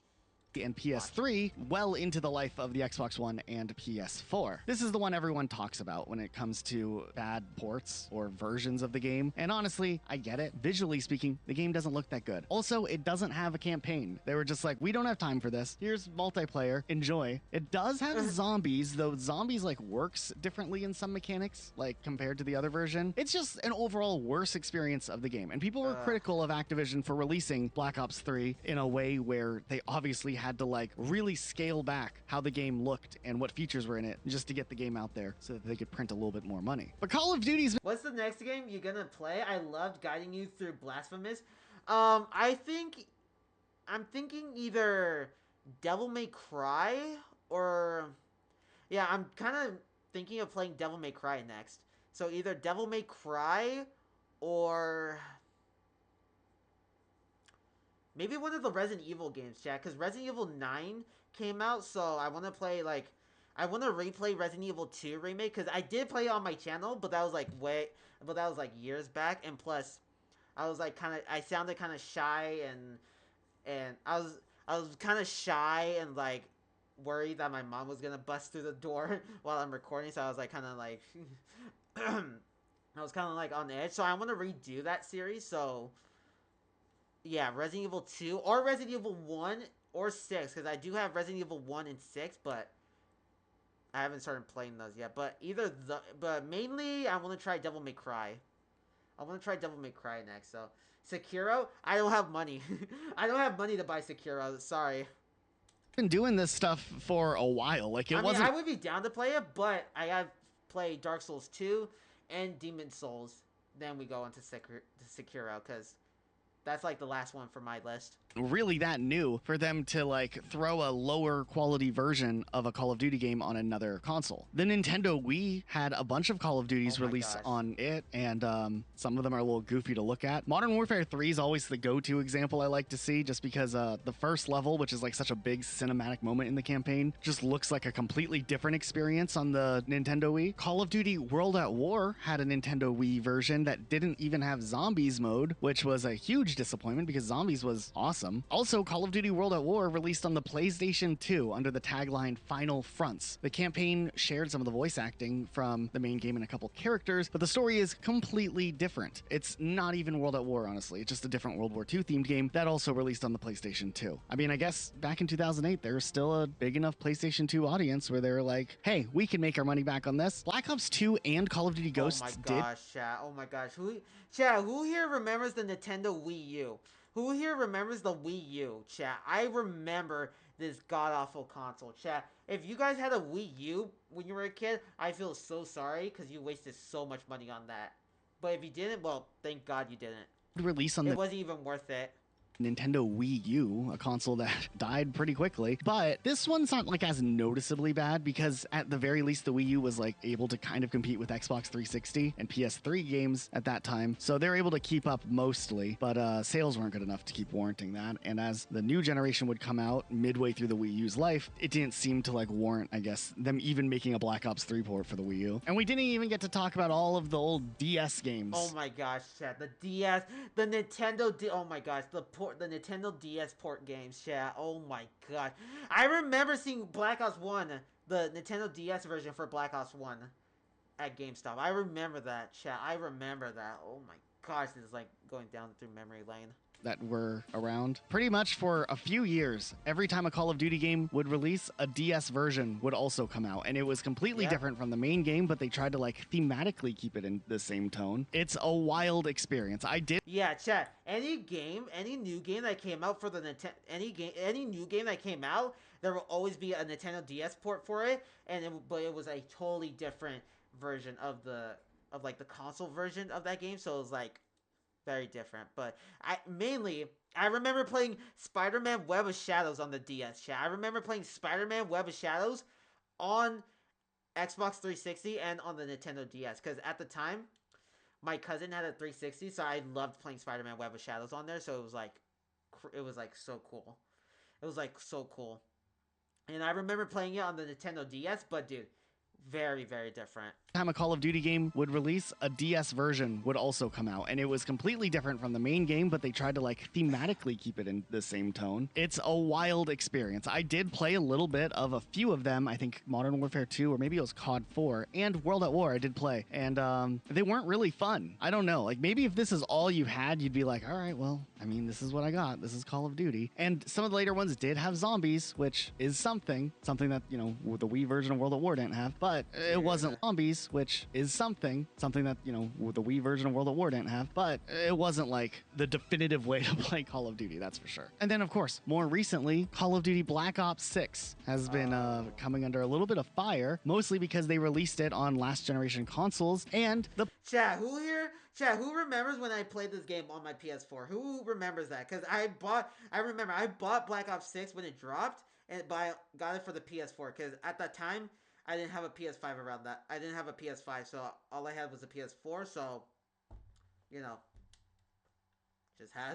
I just bought it for the PS4. PlayStation 4 version looks really, really scuffed. I mean, I don't know. Yeah, well, for me, chat, it probably was different for other PS4 users, but I had a PS4 Pro, so the graphics weren't really that.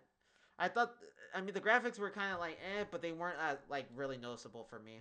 What is going on here? I mean, sure, there's PS4 players out there still. They gotta get them in, but at what cost? Oh my god. All right, you know how it is when you're hunting for retro games. You scroll through listings, check photos, and just hope the games are actually in good shape. But what if you could actually entries of Call of Duty? Hey, Black, use our link in the description to get started and see what you can find. And before we get into more games, there's one more Call of Duty game that was kind of weird. Black Ops Declassified, coming out around the time of Call of Duty Black Ops 2. Instead of just making a port of Black Ops 2 for the PS Vita, they were like, hey, let's make a multiplayer partial port reusing Black Ops 1 stuff for the PS Vita and do like a Spec Ops type thing that uses the multiplayer maps. It's a weird thing. Not quite exactly like a port per se or a version of a game. It's like a spin-off technically, but man, what was this? When it came to Sonic the Hedgehog, the PlayStation 2 didn't really get a whole lot of Sonic stuff. Like, for instance, it got neither of the Sonic Adventure games, which did go to GameCube. It did get Sonic Heroes, and I mean, that was a W because it wasn't as bad as the Xbox version of Sonic Heroes, which ran absolutely terribly. Like, oh my god. And then they got Shadow the Hedgehog, you know, the emo, edgy spin-off. But then things get weird when we're looking at the mainline Sonic games. Sonic 06 released on the Xbox 360. Oh my gosh, Sonic 06, chat. Who here remembers that game? Well, fuck me. Fuck me, Sonic 06, man. 60 and PS3. So sorry, PS2 players, you're out of luck. Sonic and the Secret Rings released on the Wii, but Sonic Unleashed, oh baby, it's coming back to the PS2. Wow. Sonic Unleashed. You know, this game was like kind of underrated, chat. Sonic Unleashed was kind of underrated. Sonic Unleashed, oh baby, it's coming. I felt like this game was like kind of underrated.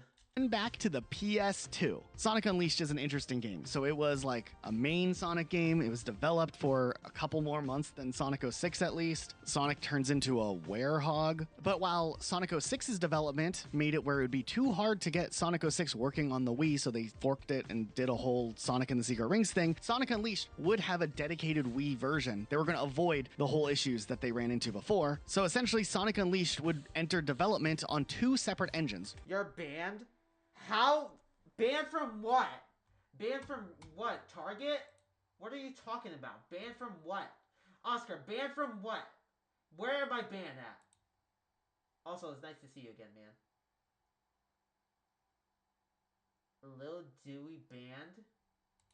Who the fuck are you? What are you Bro, what is you talking about, bro? The fuck is you talking about? Bro, what is you talking about? Chat, what are you? What?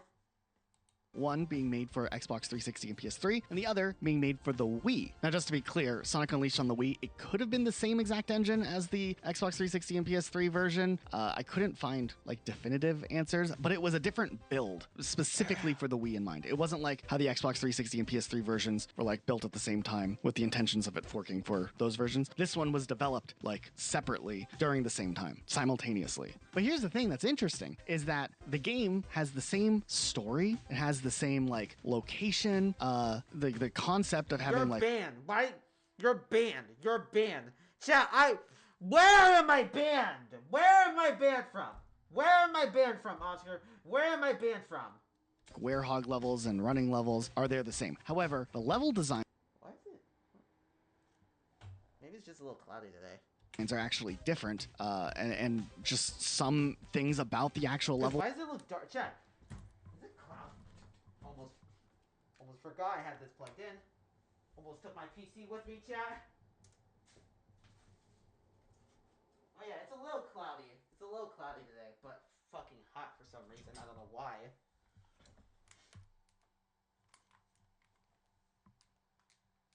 Yeah, I'm gonna have to. Yeah, I'm gonna have to work on the whole headset, wireless headset thing, chat. I'm gonna have to work on the whole wireless headset thing next stream. I think I might take a day off. I don't know yet. Maybe I'll do like a short little mobile stream. I don't know, but I'll let you guys know because I want to take a day off because I need to do some other things, personal things, chat. And no, chat, I'm not gonna jerk off, chat. I'm not gonna jerk off. I'm actually gonna do some actual real responsible things. And gameplay are different as well. Also, some of the cutscenes are altered, not necessarily like the 3D pre-rendered ones, but the like smaller like ones that could have been done in engine so that they could run on the Wii. But at the same time, they were like, hey, you know what? We have this Wii version. Let's go ahead and make a PS2 version based on the Wii version. So then we have like another downgrade of the first of all like lower quality downgrade that was already being developed. It's not that interesting of a downgrade really. It's just there's like worse graphics on the PS2 version compared to the Wii version. Sound quality's also not the best, but it's just an interesting instance because we were like, okay, we have Sonic Unleashed for the Xbox 360 and the PS3. Then there's the downgraded version, which is for the Wii, which, you know, has some technical changes so that the game still like works and feels like a similar experience, even though it's not the same experience. And then we have this PS2 bastard child. Have at it, PS2 fans. And that was Sonic Unleashed. What an interesting time. Now, when it comes to games that have really bad ports across the board, there's definitely a lot, but we wanted to focus more on the ones that have like a really unique story or some interesting angle to it. Batman Arkham Knight is one that's often brought up when it comes to PC versions of games being not good. Released in Chat, who was there? Who was there when Arkham Knight came out for the PC? Who was there? I know, I doubt some of you, I doubt some of my viewers were there for this, but I was there for this, chat. The PC version for this game, it ran so bad. There was so many glitches. It was so much lag. It always crashed the game. It was like crazy. I played this game, but I never played it on PC. I only played it on my Xbox One at the time. So it was like it had a crazy bad launch. It had a very bad launch. But they fixed it now, so it's like it's not a big deal now. But back then it was like Oh, fuck me. Like, dude, I don't want to play this game on PC. I'd rather just play on my Xbox One or PS4. Summer of 2015, the PC version was kind of a joke. Like, it had some of the worst game optimization ever. There were frame rate drops, crashes, there was a lot of stuttering. Even if you had like the best PC, the game would not work right. There was a lot of backlash when this happened, and Warner Bros. Actually ended up choosing to delist the game from Steam and work on some fixes, and they eventually would re-release the game in October of 2015 with some fixes. But man, the reputation was a bit rough. There are other examples of this specific scenario where especially PC players getting a worse version of something that console players had. It's kind of weird how that dynamic was really common in the older days of gaming, where PC players would be left out to just have like some weird jank version of a game. Things have kind of shifted since then. Sometimes the PC version of a game is better and the console versions are the worst versions, but nonetheless, the Batman Arkham Knight story is just one that like we couldn't at least touch on, even if we're not going to go into every single time there was like a bad port for frame rate issues or just like, you know, bad optimization. But yeah, Batman Arkham Knight, whew. Initially, when starting to put together this topic, the first game that came to my mind was Mortal Kombat 1 for the Nintendo Switch. Oh my gosh, chat. If you're thinking about buying a AAA game on a Nintendo Switch, don't do it. Just stick to buying it. Just stick to buying it on your PS5 or Xbox Series X and S. Because, dude, chat, the fucking graphics on Nintendo Switch games are absolutely awful. They are just so bad, chat. And, chat, also, totally... How do I say this? But, chat... I can't think, chat. Hold on, let me stretch.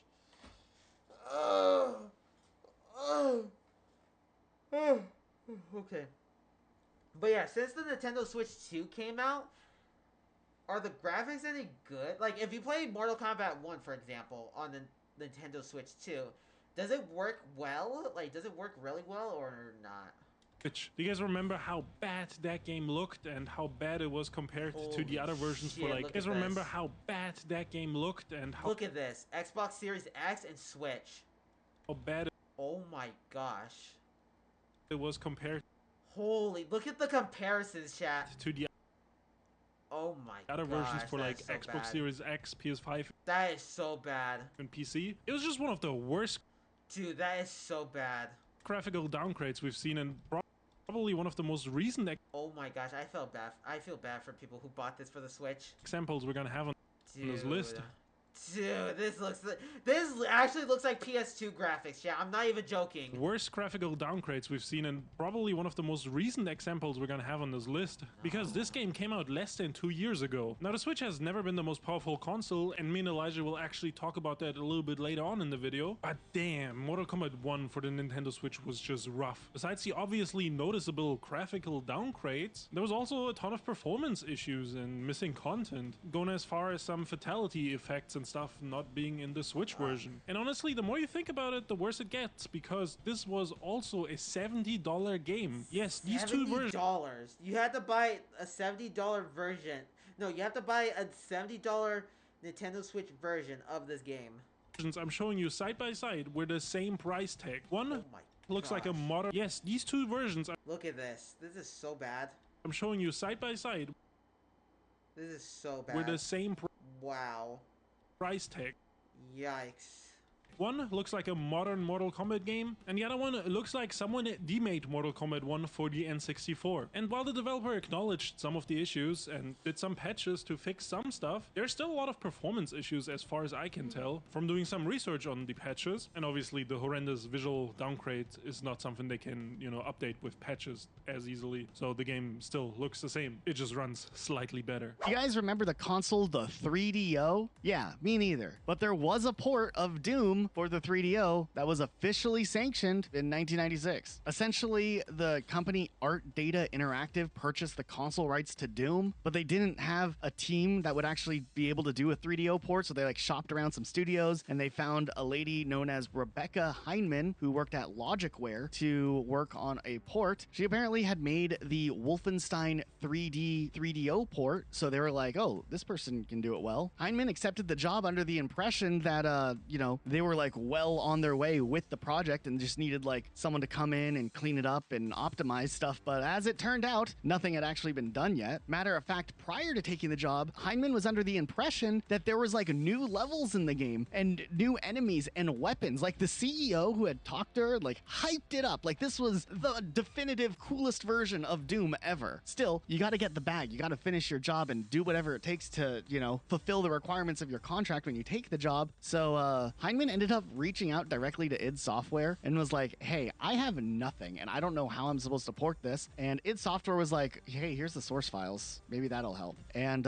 Heinemann had 10 weeks to just put something together with no support from the actual company. So, I mean, kudos to Heinemann for like getting it out the door, I guess. But the Doom 3DO version is very interesting because it is probably the worst version of Doom. It's impressive that this game was able to even exist and release and get like flipped around in 10 weeks. Like from a technical standpoint, wow. From a like consumer standpoint, yikes. So like the 3DO had this weird issue where it couldn't transfer audio that was like set for the Atari Jaguar. The drivers weren't able to like be ported regularly or correctly. So Heinemann went to like the, you know, Art Data, the company that hired her, and was like, hey, what do we do about music? And the CEO was like, don't worry, I'm a part of a band. Wait, what?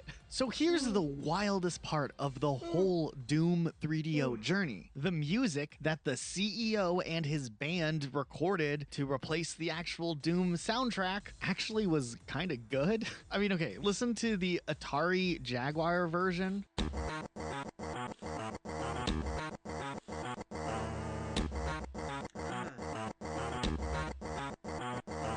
And then this is what they replaced it with, recorded by the CEO's band.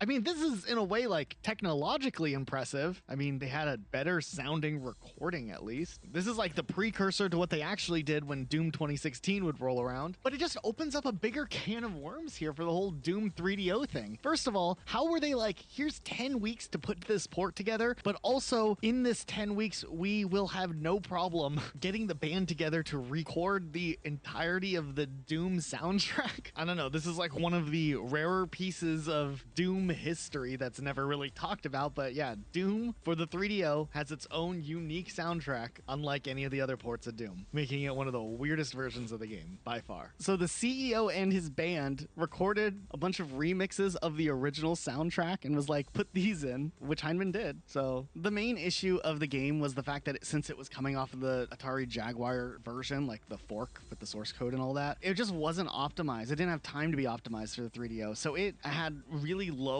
frame rates and it had to run on like a really low resolution. So like you had a small screen. I guess there were like cheat codes where you could like make the screen larger, but it would make the game run slower. And the game already had a bunch of performance issues with the lower resolutions. So that wasn't good. Also, as it turns out, the reason that they hid the little cheat code to make the screen bigger was that they're hoping that the follow-up sequel system to the 3DO, the Panasonic M2, would have like a faster processor and thus, you know, the game would be able to be ported over to the next console and maybe run better, but you know, the M2 got canceled, so who knows. Doom is a wild game if you like look into the lore about development between various versions of these games. What the fuck? They had a Game Boy Advance version of this game?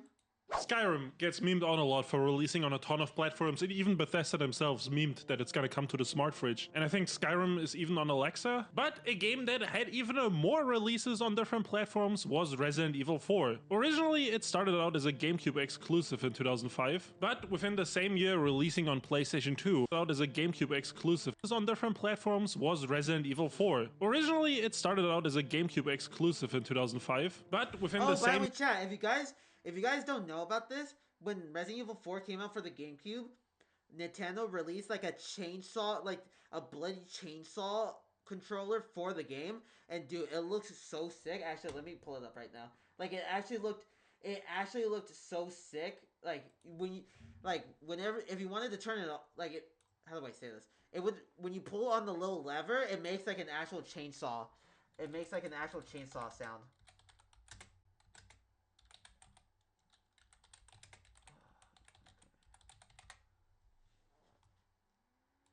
Here, yeah, it was this one. It was this one, chat. Look. I remember the... Yeah, there's... Oh, yeah. Oh, shit. Oh, I remember this... I remember seeing this on Twitter, but I remember the controller being red, and I just found out now that they released 2 different colored versions of the chainsaw controller, the yellow one and the red one. Hold on, let me pull up the red one. Oh yeah, here I can just pull this image up. Look, see? Look at this. Yeah, I didn't even know. Yeah, I didn't even know they came out with 2 different color controllers. There's one in red and one in yellow. That's pretty cool. But yeah, this is the controller I'm talking about. This was exclusively only for the GameCube. Year releasing on PlayStation 2, which this version itself, the PS2 version of Resident Evil 4, people already consider the worst version at this point because the GameCube version was much better. The PS2 version just looked and played a lot worse. And sadly, this version was used as the porting point when the game came to PC in 2007. Now from there, they would go on to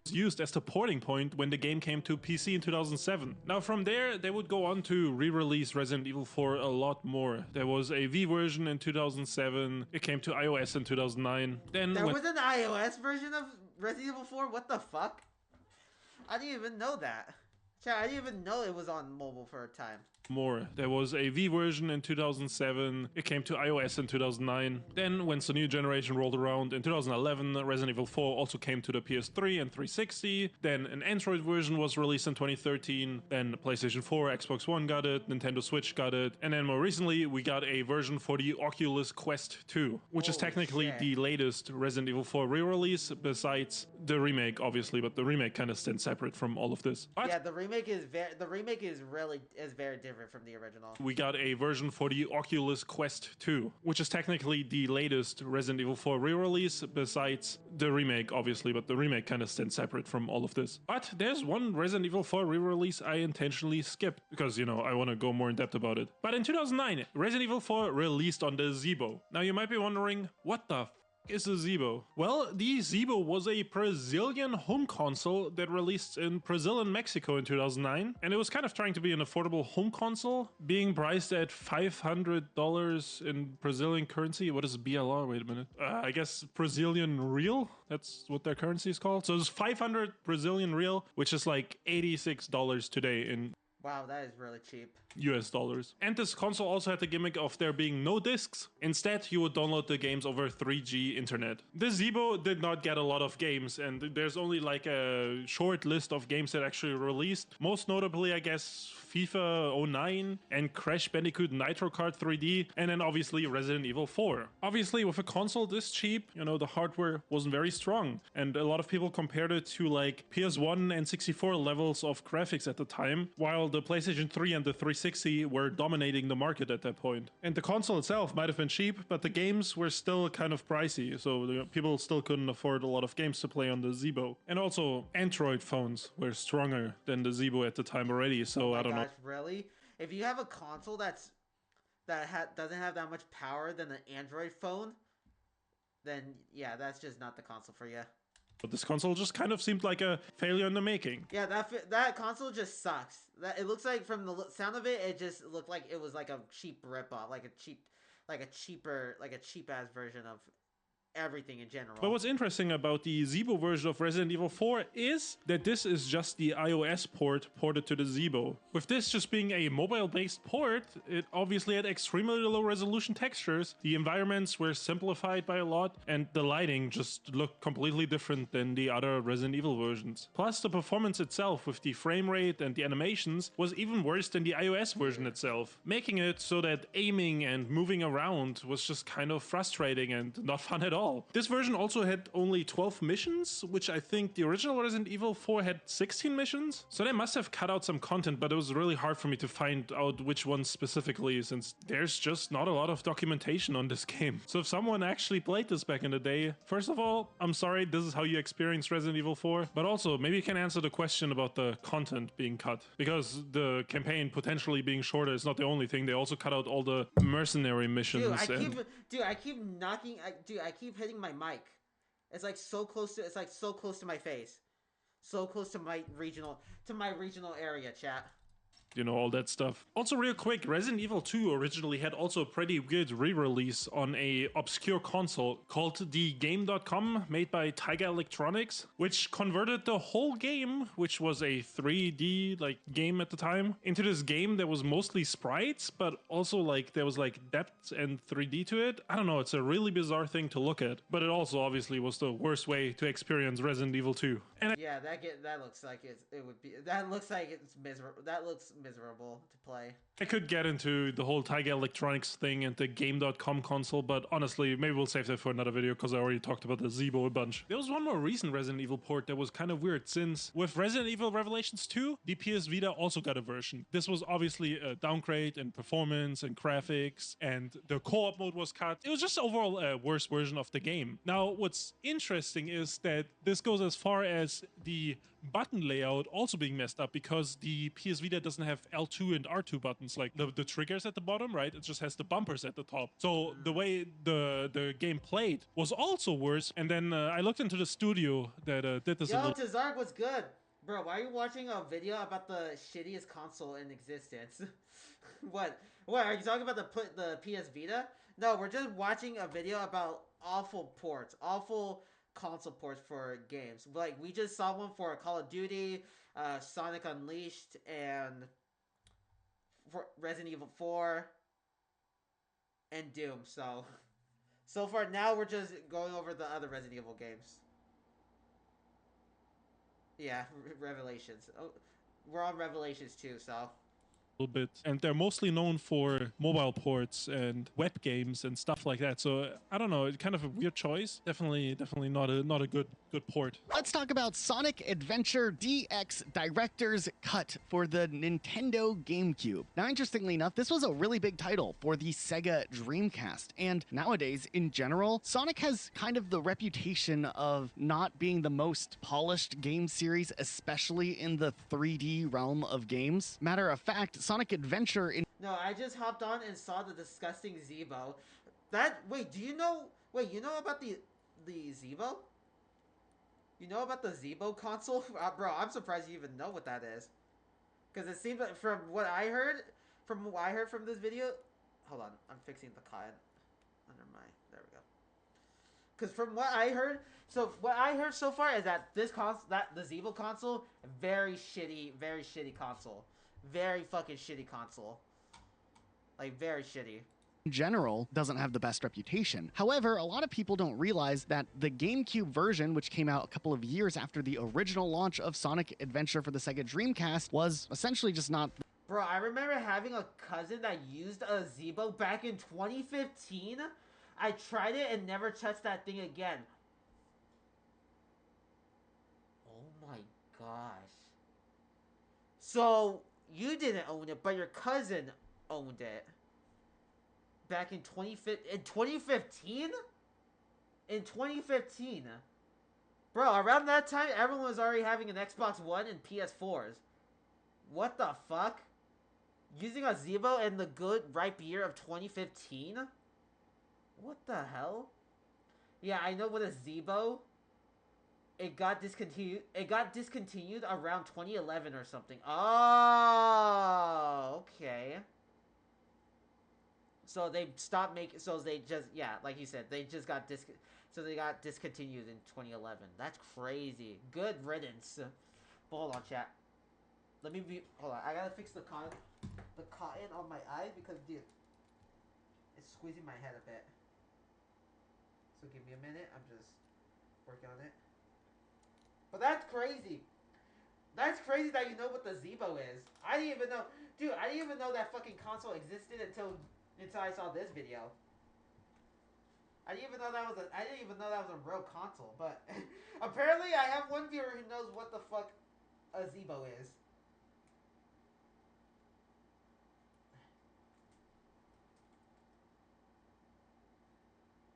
That's crazy. That's crazy though. But they stopped making them in 2011. Good though. Because around that time, Nobody fucked with that. Nobody fucked with that console. There was like the PS2, the fucking Xbox, the Xbox actually, the original Xbox. Yeah, the Wii, all that other shit. Yeah, I have no idea why he had a Zeebo. I already had an Xbox 360 with Halo 4 built into it. Yeah, like, why the fuck would you use a Zeebo when you literally can play fucking Call of Duty on the Xbox 360? Like, come on. Like, seriously. That's crazy. That's insane that you know what that is. That's insane that well, your cousin had one, but that's crazy. Like, were the graphics shit? Because I already saw from, like, the Resident Evil 4 gameplay on the Zeebo. Like, the graphics look shit, but was it, like, really bad? Like, was it like, oh my gosh, like, please kill me. Like, I'm going to hang myself. The best port. Don't get me wrong, I loved Sonic Adventure DX Director's Cut for the Nintendo GameCube. I loved it as a kid. It was my first like main Sonic Adventure game, and then I played Sonic Adventure 2 afterwards. It was cool, but there were bugs. I mean, it wasn't uncommon to go like flying. I should ask him if he still has it next time I visit him. Yeah, you should. You should. Yeah, next time when you see him again, ask him if he still has that console. If not, well, that sucks, but not really, because no one gives a shit about that console. But if he does, dude, I would love for you to send that to me through the mail so I can try it out and see what it's like. And see what it's like for a video, because that would be so sick. That would be so sick to do. Oh my gosh, I want to see how bad that console is. Yes, the frame rate made it unplayable, dude. I feel sorry for people who grew up on that thing. Well, it was only released in Mexico and Brazil. That's it. So any like Mexicans and Brazilians that had that console back in the day, I feel so sorry for them because now they probably have depression. Flying off the map and dying to something that really wasn't your fault, like you clipped through something. It wouldn't be until years later that it came to light that it was actually a problem with the port, and that if you played Sonic Adventure on the Dreamcast the way that the game originally was intended, the game was surprisingly competent, and a lot of the issues that would carry over into the GameCube version weren't necessarily there across the board. But things get even weirder when you look at Sonic Adventure, because a couple of years after the Dreamcast release and after the GameCube release, they actually ported Director's Cut over to the PC, and this would become the definitive version to play if you wanted the worst experience. This game was of course based off of the GameCube version of the game, though there were a couple of things occasionally taken from the original Dreamcast version, like reverted back, and in general the port wasn't the best. It was even less polished than the GameCube version. There were quite a few issues with lighting, like different things would just look weird or off, like look at this lava, it looks less lava-y, and because of the differences in the way that lighting mechanics and engines are used in the PC version of the game, sometimes the characters look almost like rubber in some instances compared to what they would look like on the other console versions. Also, some of the sound is like lower quality. Listen to this. I am Dr. Robotnik, the greatest scientific genius in the world. Whatever you say, Eggman. I am Dr. Robotnik, the greatest scientific genius in the world. Whatever you say, Eggman.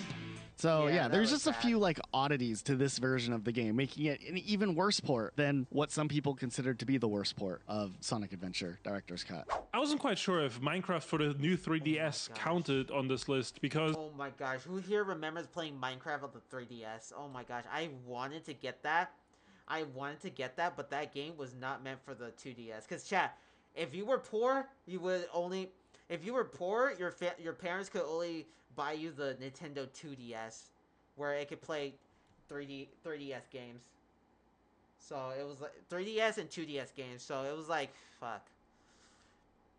It was tough times, chat. It was tough times. It was tough times.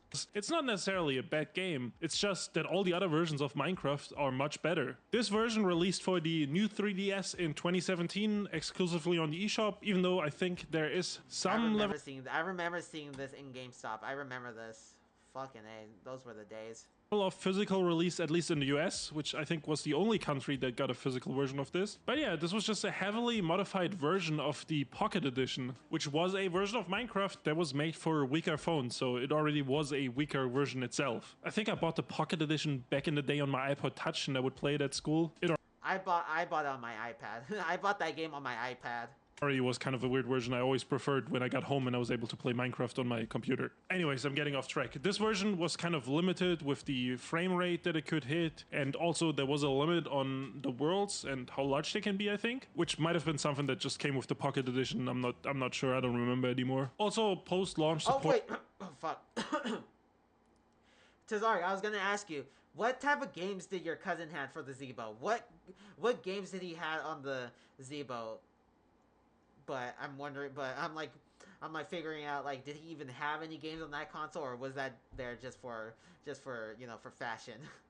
Just wasn't there. Minecraft lives off its updates, and this new 3DS version was only supported for like a year and a half, or not even a year and a half. I think it was just like roughly 16 months before the last update came out, and the Minecraft version for the new Nintendo 3DS was abandoned, making it one of the most short-lived Minecraft versions out there. Now, if you had this as a kid and this was your only way to enjoy Minecraft, I'm sure you had a great time. And I mean, I think for a Minecraft port on a 3DS, it's not the worst thing ever, but it definitely is a weaker version of the overall Minecraft experience, especially looking back to it nowadays with, you know, the Switch version being out and all these other things. Okay, let's talk about James Bond for a second. If you guys didn't know, we did a deep dive on every single James Bond game that's ever released. But it was interesting to take a closer look at these two games, The World Is Not Enough and The World Is Not Enough. If you can tell by the box arts here, one of these is the Nintendo 64 version and the other is the PlayStation version. Both games released the same year, just about a month apart. Both were published by Electronic Arts. Neither were developed by the same team. Just completely different games based on the same movie. Now, the historical context is pretty wild here. After developer Rare had a base Electronic Arts movie success with GoldenEye, MGM, who had the rights to James Bond, was like, all right, which publisher wants to, you know, give us the best deal to continue making Bond games? Rare didn't have that EA money, so they were outbid and they'd go on to make Perfect Dark, and EA was like... By the way, chat, you guys hear about... this is already old news, but chat, speaking of Perfect Dark, there was a Perfect Dark remake in the works, but they ended up canceling it for some reason. I don't know why, but chat, we were supposed to get a Perfect Dark remake. We were supposed to get a Perfect Dark remake for probably this year maybe, but they canceled it, so it was like, just gone.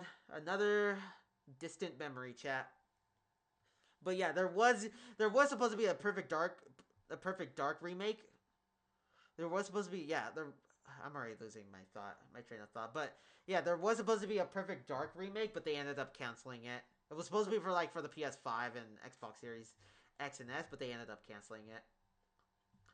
I didn't have Resident Evil. I remember Crash Bandicoot, Nitro Kart, and I remember some wizard game. I don't know what the name was. So, I don't know why my head, like, I can't, my brain is like all over the place right now, but yeah, so you had that Crash Bandicoot kart game. Oh, interesting. But yeah, glad that you didn't get Resident Evil for that console. Glad that you didn't get Resident Evil for that console. Oh, and also Tekken 2. I remember crashing out on it because I couldn't win a match, cause was it because it was so laggy? Was it because it was so laggy and the frame rate was shit? Hey, we'll do it. Why not? Now, there wasn't enough time to, like, do a full-fledged Bond game, so they kind of spun out and made a Tomorrow Never Dies adventure action type game for the PlayStation 1. But The World Is Not Enough was supposed to be, like, the definitive first-person shooter experience that would be the follow-up to Rare's GoldenEye, but with, like, a whole nother team working on the game. Meanwhile, Eurocom had been working on a new engine, and EA was impressed, so they're like, hey, go ahead, let's make the game movie here. But at the same time, it would be easier and less expensive to have the team that did Tomorrow Never Dies for the PlayStation also make a game. So like EA was like, hey, we'll just make two games and we'll just put the same, you know, box art on it, call it the same thing, and just see what happens. YOLO. Now, to be fair, the Nintendo 64 version of The World Is Not Enough isn't nearly as good as GoldenEye was back in the day, but it still was neat. Like, it was a competent first-person shooter at the end of the N64's life. It had interesting campaign aspects to it, and a multiplayer that still was pretty fun. There were some gadgets I remember that were kind of cool when I rented this game from Blockbuster as like a kid. But the PlayStation version was a little bit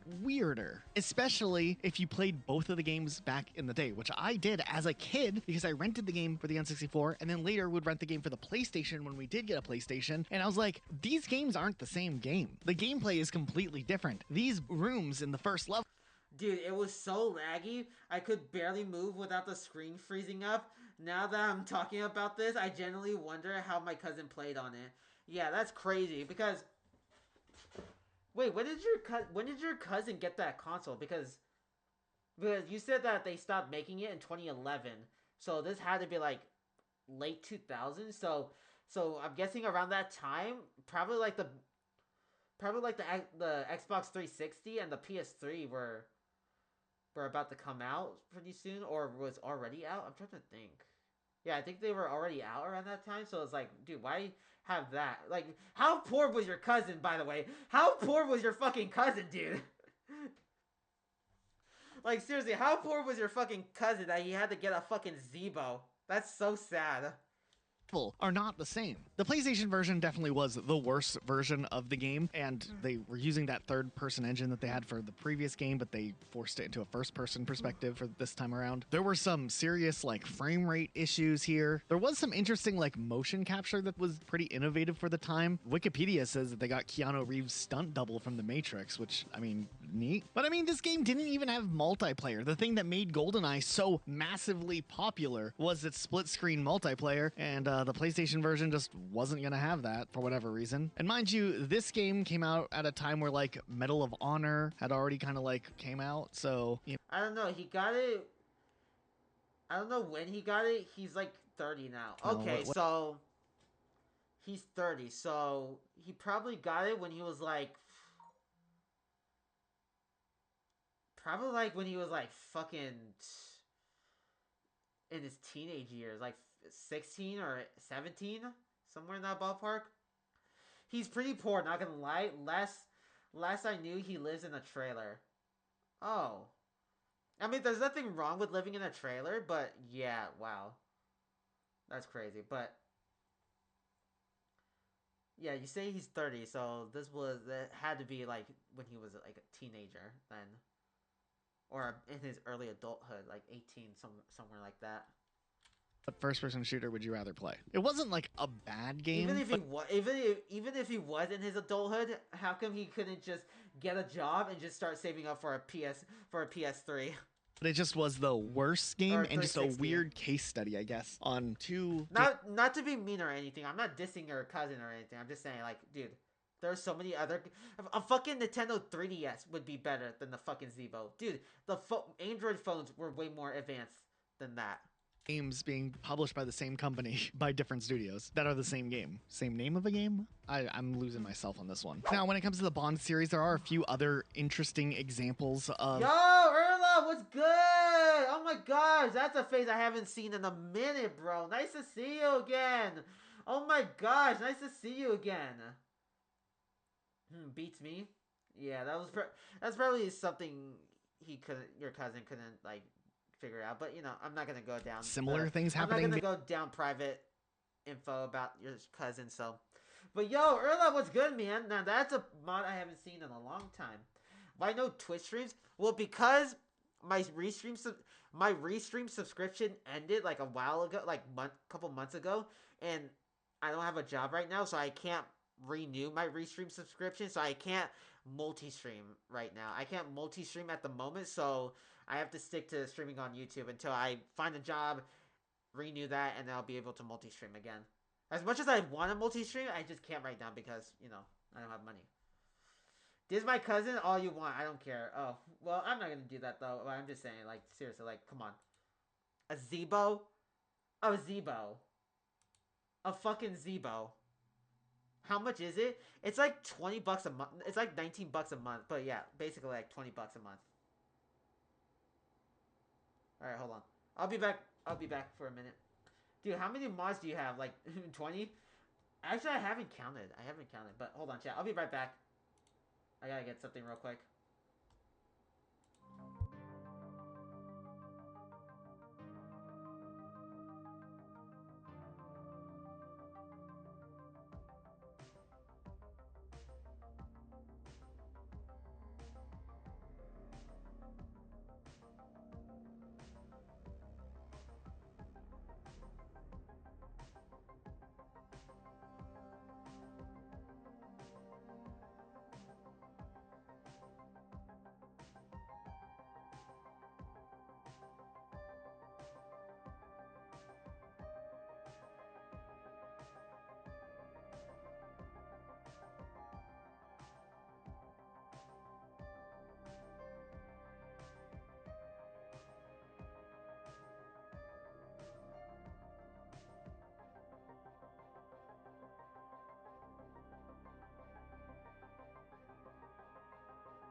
Alright, chat, I'm back. I'm back, chat, I'm back. Oh, by the way, I bought a random Pokemon card packet yesterday, and it ended up getting a card worth around $230! Hold on, wait. Hold the fuck on. Shut the fuck up. Shut the fuck up. Bullshit. Bullshit, no, stop the cap. No, really? No shot on the fucking stack you did. No shot. A $230 card? Fuck out of here. Get the fuck out of here, dude. You're being for real. You're being for real. Are you being for real right now? $230? Hold on. 200 fucking 30. Hold on. We gotta go full screen on this. Dude, 230 fucking dollars? A $230 Pokemon card? Are you serious? I'm not lying, dog. I looked it up. It's Empoleon XEX. I gotta look this up. Chat, hold on. No. No shot in the bucket stack. No shot. What's it called? Empoleon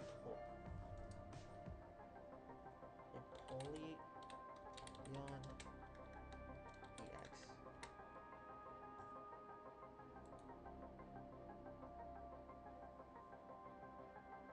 Wait.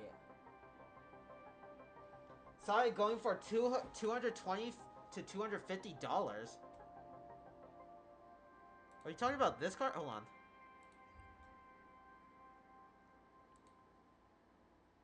Are you talking about this card? Are you talking about this card? This card? It's a holo from Phantasmal Flames. Yeah, you're talking about this one, right?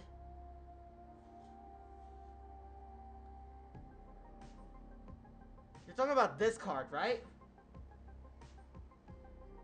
No, it's holo. Oh.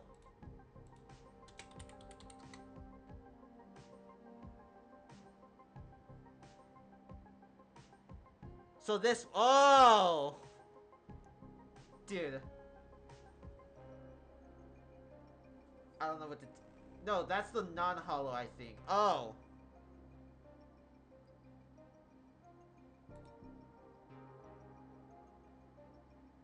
I'm trying to look it up. Hold on, let me go on TCG. Maybe it's there. Pokemon.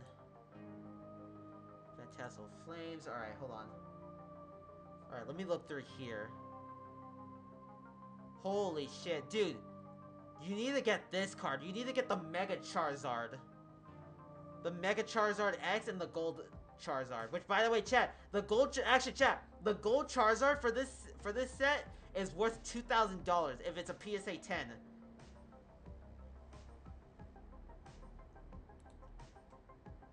Hold on, let me look through to what card you're talking about. You said it's from there. It's Empoleon EX, non-holo. Oh wait, holo. Dude, look at that meow. I saw when you looked it up. It's not the full art. Oh. Okay. But let me look through this first. Damn, Mega Sharpedo.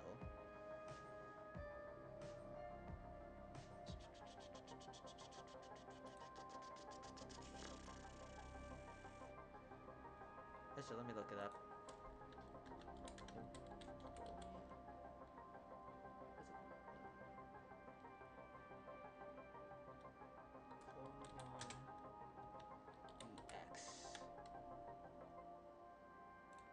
Let me look. Yeah, non-holo. I don't see it. If you're talking about non-holo, it's not here. This is the only one that I can think of.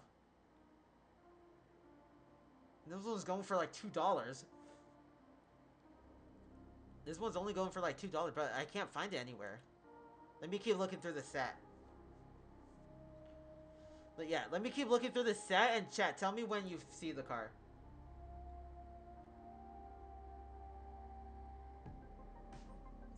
$0.70 out of 94. Oh. Holographic, okay.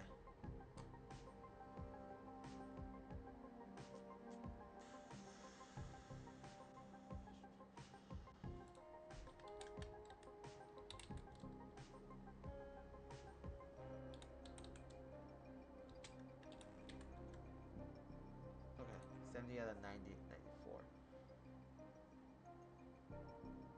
Oh, it's a non-hollow.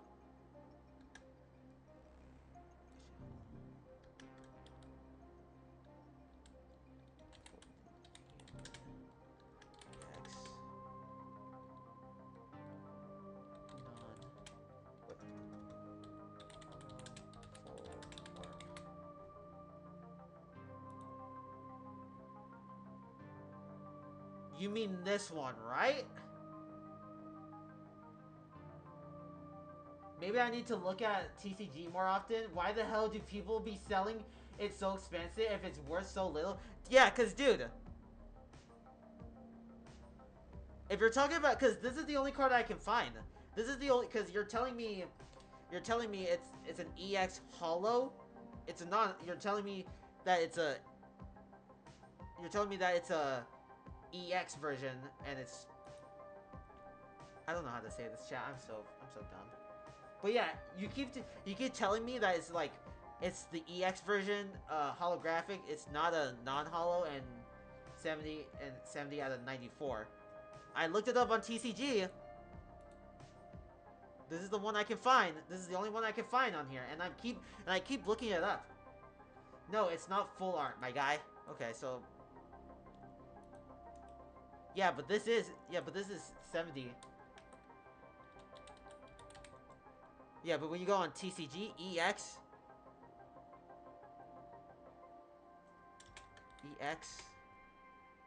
70 out of 94 full art. Oh wait, not full art. This is the only thing I can find. And it's going for like 40 cents. And I keep typing it, and I keep typing that version that and I keep typing how do I say it? And I keep searching up the version that you're telling me in the chat, and all this just pops up. There's no other different arts of it. Cause you're saying EX, but if it wasn't EX, then I would have like thought it would be like, where is it? Like this card or something like that. But yeah, you should start looking up. You should start going on TCG more often, because dude, TCG actually shows you the real price of it. Cause it's like, dude, you say you have this card for 200 bucks, but this is like 40 cents. It's Empoleon EX 70 out of 94 holographic. Look it up on Google. It's not showing the variants. Okay.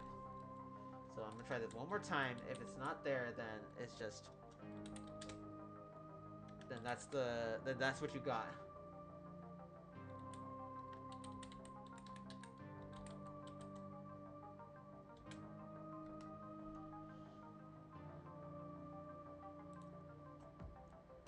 Yeah, I'm not seeing all of the versions. Baptizel Fame. EX94.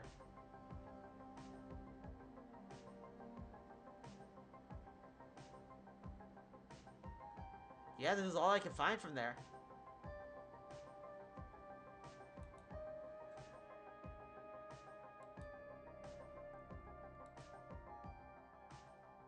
Weird. I wish you could send me, if you're in the Discord server, you could try sending me a picture there. People on eBay be mad tripping then. People be selling this exact card for 230 to 250 bucks. Yeah, that's crazy. Cause look, this card goes for like $2.25.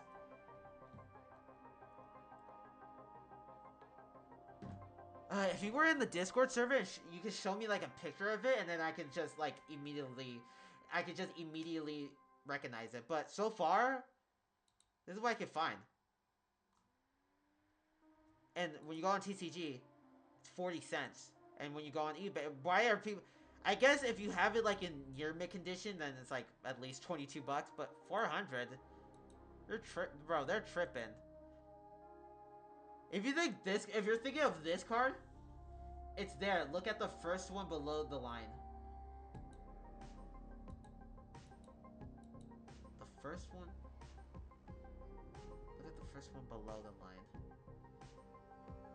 It is the card you looked up on TCG, but it's the holographic variant. Yeah, but this one's like...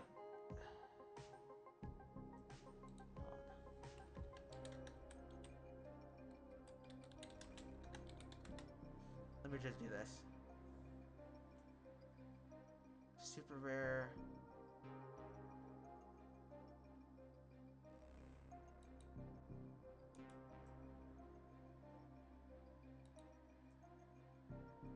Yeah, I mean, this is like 70, that's like 40 cents.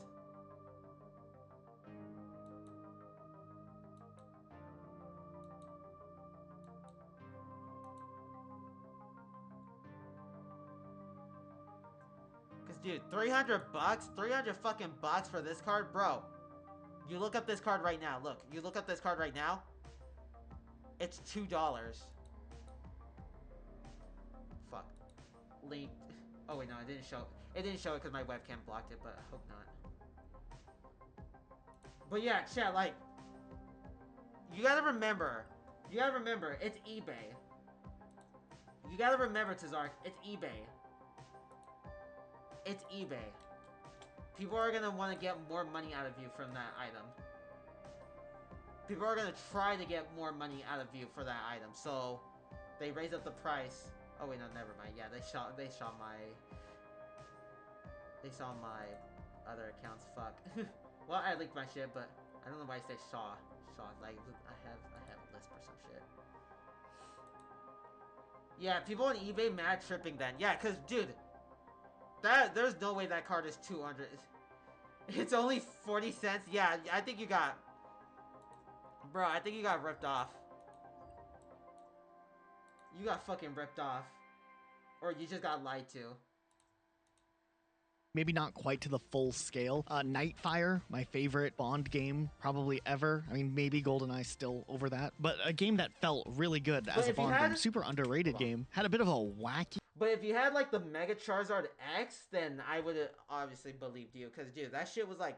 The Mega Charizard X, it's 30 bucks. But if you find like the gold Charizard, like the gold Mega Charizard, that shit is like $2,000 if it's a PSA 10.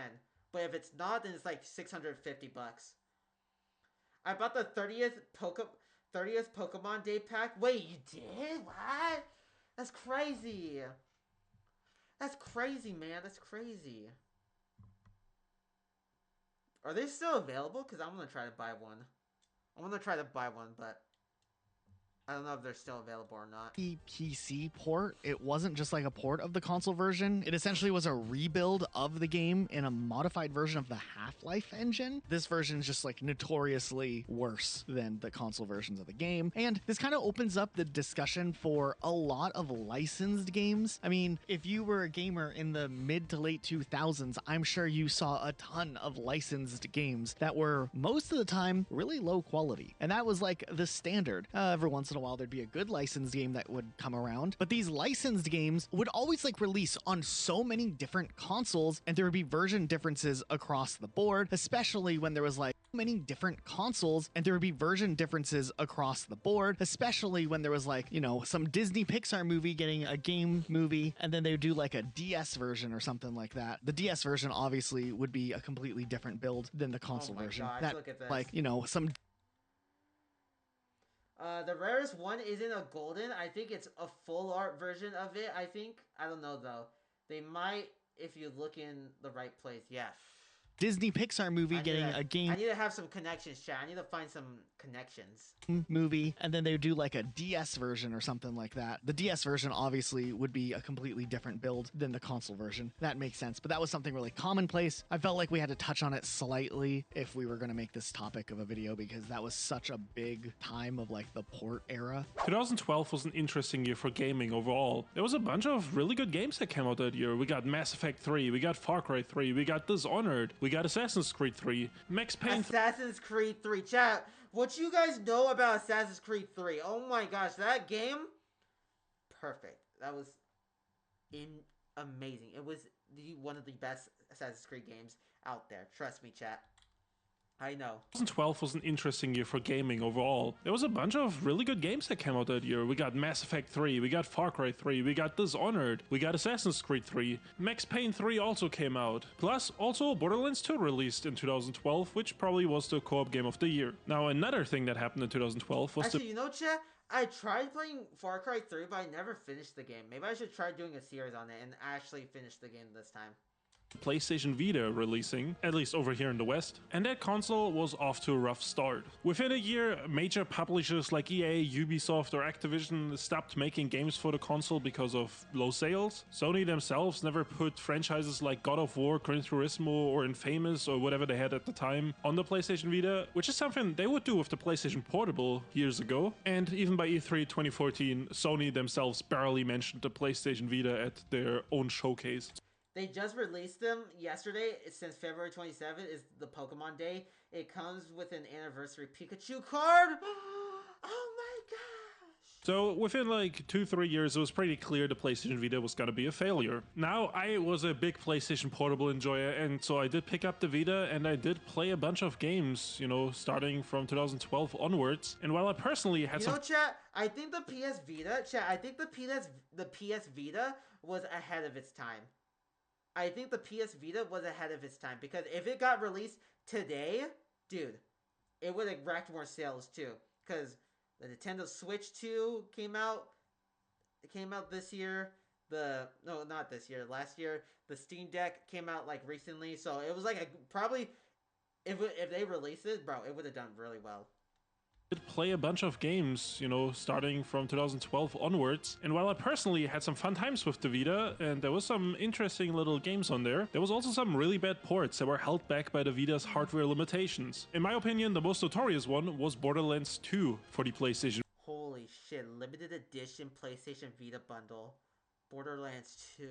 Oh. Vita, which released in 2014, 2 years after the original Borderlands 2 release. This game struggled to maintain 20 FPS and, you know, often dipping even below that, which you can clearly see from the footage. It's hard to aim, it's hard to walk around, it's hard to like even talk to NPCs and stuff. And forget about it when there's some intense combat sequence or even an explosion, because the frame rate is just gonna fall off a cliff. And obviously, because the PlayStation Vita, they also had to downgrade the graphics and the visual clarity, which does not help at all when, you know, the game is already stuttering along, that you're also not able to see as much detail from the get-go. There was this weird pop-in going on with the enemies because the render distance was also low. It was just kind of a mess of a port. Plus, the NPCs themselves, or the AI, was just dumbed down because I guess the Vita couldn't calculate that much, or I don't know how that works, but that's what I assume. So the game overall just kind of felt like a way worse version than Borderlands 2 on any other platform. Now, if you ever played Borderlands 2, what made Borderlands 2 special was a 4-player co-op. It was really fun to hop on with 3 other friends and, you know, play through this massive campaign. It is actually a really good co-op game. One of the very few games that naturally feels like a 4-player co-op game. Now, the PlayStation Vita version cut that down to only 2 players being able to play, which could be due to the hardware not being able to handle 4 players at a time, but I like to believe that they just knew you weren't gonna find 3 friends that own a PlayStation Vita. Now, this port was outsourced by Gearbox and not developed by them. It was developed by Iron Galaxy Studios, who have a long track record of making all sorts of ports and stuff, and they're also the ones that made the Batman Arkham Knight port.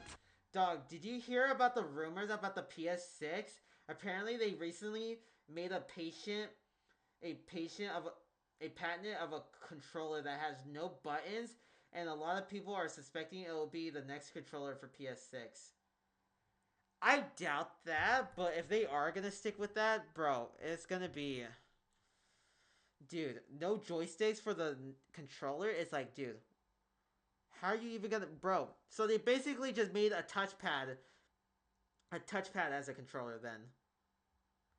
That's just weird, because it's like, dude, like, how are you gonna... Well, I mean, because think of an iPad. You remember when you play games on an iPad or on your phone? I see, like, the similar of that, but it's like, dude, joysticks? Come on now. Like, dude, joysticks. Just stick with the joysticks, man. for the PC, which we talked about earlier. So it kind of comes full circle here. Also, Borderlands 2 obviously had a lot of DLC, and some of the DLC actually never made it to the PlayStation Vita, even though the Borderlands 2 Game of the Year edition with all DLC already came out the year prior to this. Overall, this is just the worst version of Borderlands 2 you can play, which, you know, is a great game if you play it on anywhere else besides the Vita. In our last video, we talked about a game that was kind of a spin-off, but also a port. It's a weird mix of it. Dead Rising Chop Till You Drop for the Wii. It came out like a year and a half after the first Dead Rising game came out. That was just a wild game experience. It had a lot of like things cut out of the game, but more interestingly, it reused assets from Resident Evil 4 for the Wii. I don't know how. It reused assets from Resident Evil 4 for the Wii. Gosh. I don't know how this happened. I guess it was utilizing the same engine and they didn't want to like port all the guns and weapons over. So they were just like, you know what, whatever, just throw them in there and call it a day. We already talked about this game not too long ago, so I don't want to like talk about it for forever, but Dead Rising Chop Till You Drop, the notably worse version of Dead Rising 1 for those Wii kids out there. Ayo, I see you. Also, I think something we didn't really mention in the last section we did on this game is that there was way less zombies, which I feel like the appeal of Dead Rising on the 360 was that there was hordes of zombies you can mow through, but on the Wii version, they were limited. They didn't have the resources. The Wii couldn't handle too many zombies at a time, so they had to like chop them till you drop them, you know what I mean? Like the frame rates. So back in the day, I was a big Game Boy Advance enjoyer, like very big Game Boy Advance enjoyer, you know? That was like my main console. I would play it every day. Every chance I had, I would pull out my Game Boy Advance. But one game I came across was Need for Speed Underground for the Game Boy Advance, and I actually did have that game for the PlayStation as well, and playing the Game Boy version was one of the worst experiences I've ever had at that time. It just looked awful, it ran awful, and it just played awful. I didn't think it was a very good port for how great of a game Need for Speed Underground is, and you know, they did make a sequel with Underground 2, which also got a Game Boy port, which I didn't play that one, but I could not imagine it's very much better. There was some interesting things about it, like instead of doing like the sprite thing, which other Game Boy racing games would do, they like did like a 3D engine, but I think it just made the game look worse because like it was like a 3D engine trying to render on the Game Boy, which didn't look very good because it's a Game Boy. That was one of the earliest memories of like a game kind of having a worse version that I can remember. They probably did that just to save money, cheapsteaks. Well, obviously, yeah, obviously they did that. Obviously they did that. Actually, when they do all these ports, they just do it just to make more money off of that. But also it's like, dude, you gotta realize the Game Boy Advance, all these other consoles that these games are trying to port to, they're not gonna run on this type of game because this game is like mainly focused for like the new gen consoles, not the old gen ones, not even the previous old gens, just the recent ones that came out. The recent console that came out. You know, from my childhood. I have a similar instance with Driver 2. It originally came out on, I think, PlayStation 1. I think I remember there being like multiple discs to that game. And then eventually they released a Game Boy Advance version, which, to be fair, for a Game Boy Advance game, the fact that you had a 3D driving game where you could actually get out of the car and steal other people's cars, like that's advanced 3D tech for a Game Boy Advance. But then when you look at the graphics of the game, It's something. I had fun with the game. It definitely isn't the optimal experience to play Driver 2, though. Halo 2 for Windows Vista. What a... Oh my gosh. I'm bored. I'm gonna ask a crazy question. Okay. Optimal experience right, to play Driver 2, though. Halo 2 for Windows Vista. What a crazy experience this game is. First of all, Halo 2 released on Xbox in 2004. Which, by the way, chat, I was 2 when this game dropped. What's the worst thing you've ever done to someone?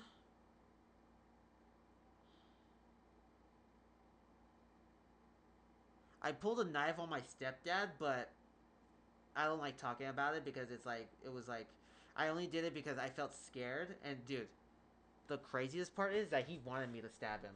And it was like, dude, I wasn't gonna, like, dude, you know, in my fucking right mind, because I was like 12. I was like 11 or 12 at this time. And it was like, I only pulled out a knife on him because I was scared of what he was going to do to me. So I did it for like self-defense, but he wanted me like to stab him and stuff like that. And I knew in my 12-year, even though I was 12, I was thinking like, dude, I'm not going to do it. I'm not going to do it. Like, I'm not going to do it. But it's fucking insane how he wants, it's crazy to think about how my stepdad wanted a 12-year-old kid to stab him in the chest. it's like, dude, like, what the fuck was he thinking? Not only it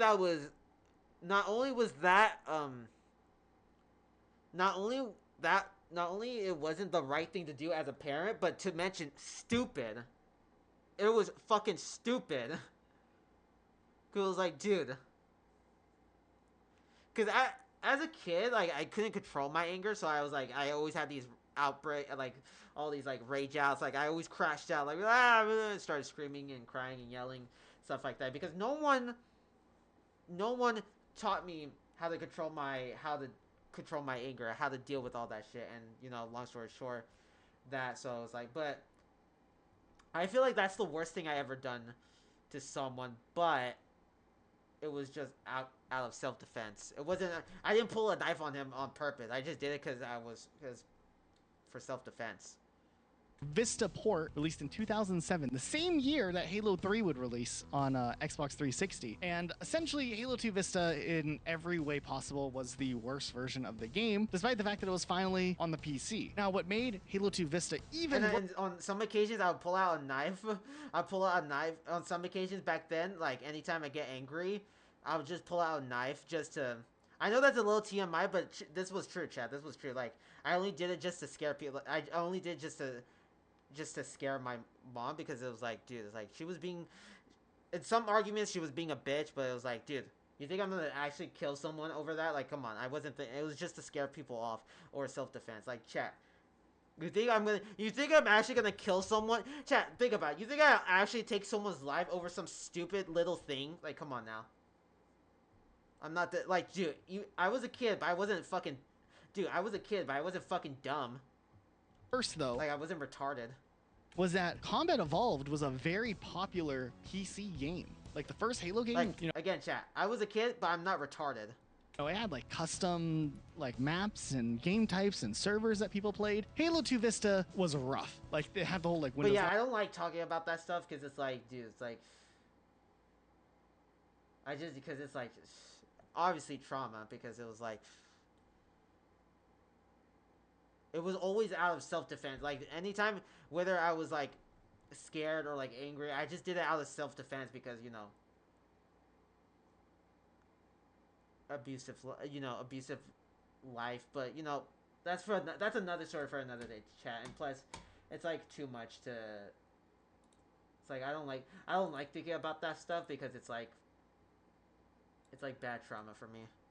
Live thing going on with it. The game sometimes just like didn't work properly. The multiplayer balancing was all over the place, and just a lot of aspects of the game had like various inconsistencies with the Xbox version of the game. The source material, of course, it wasn't the same studio, was developed by Hired Gun. The weirder thing, though, is that Halo 2 Vista notoriously wasn't like, you know, the best form of Halo 2 by far, easily. Like, that wasn't really up for debate. There were fan mods that would later come and make it more acceptable or whatever. But when it came time for 343 Industries to remake Halo 2 for the Master Chief Collection, and they do the whole anniversary graphics, they opted into using the Vista version of the game because it was easier, because it was already on the PC, and that version was just infinitely worse. So there was a lot of like inconsistencies with that version that like came out of the game infinitely worse. So there was a lot.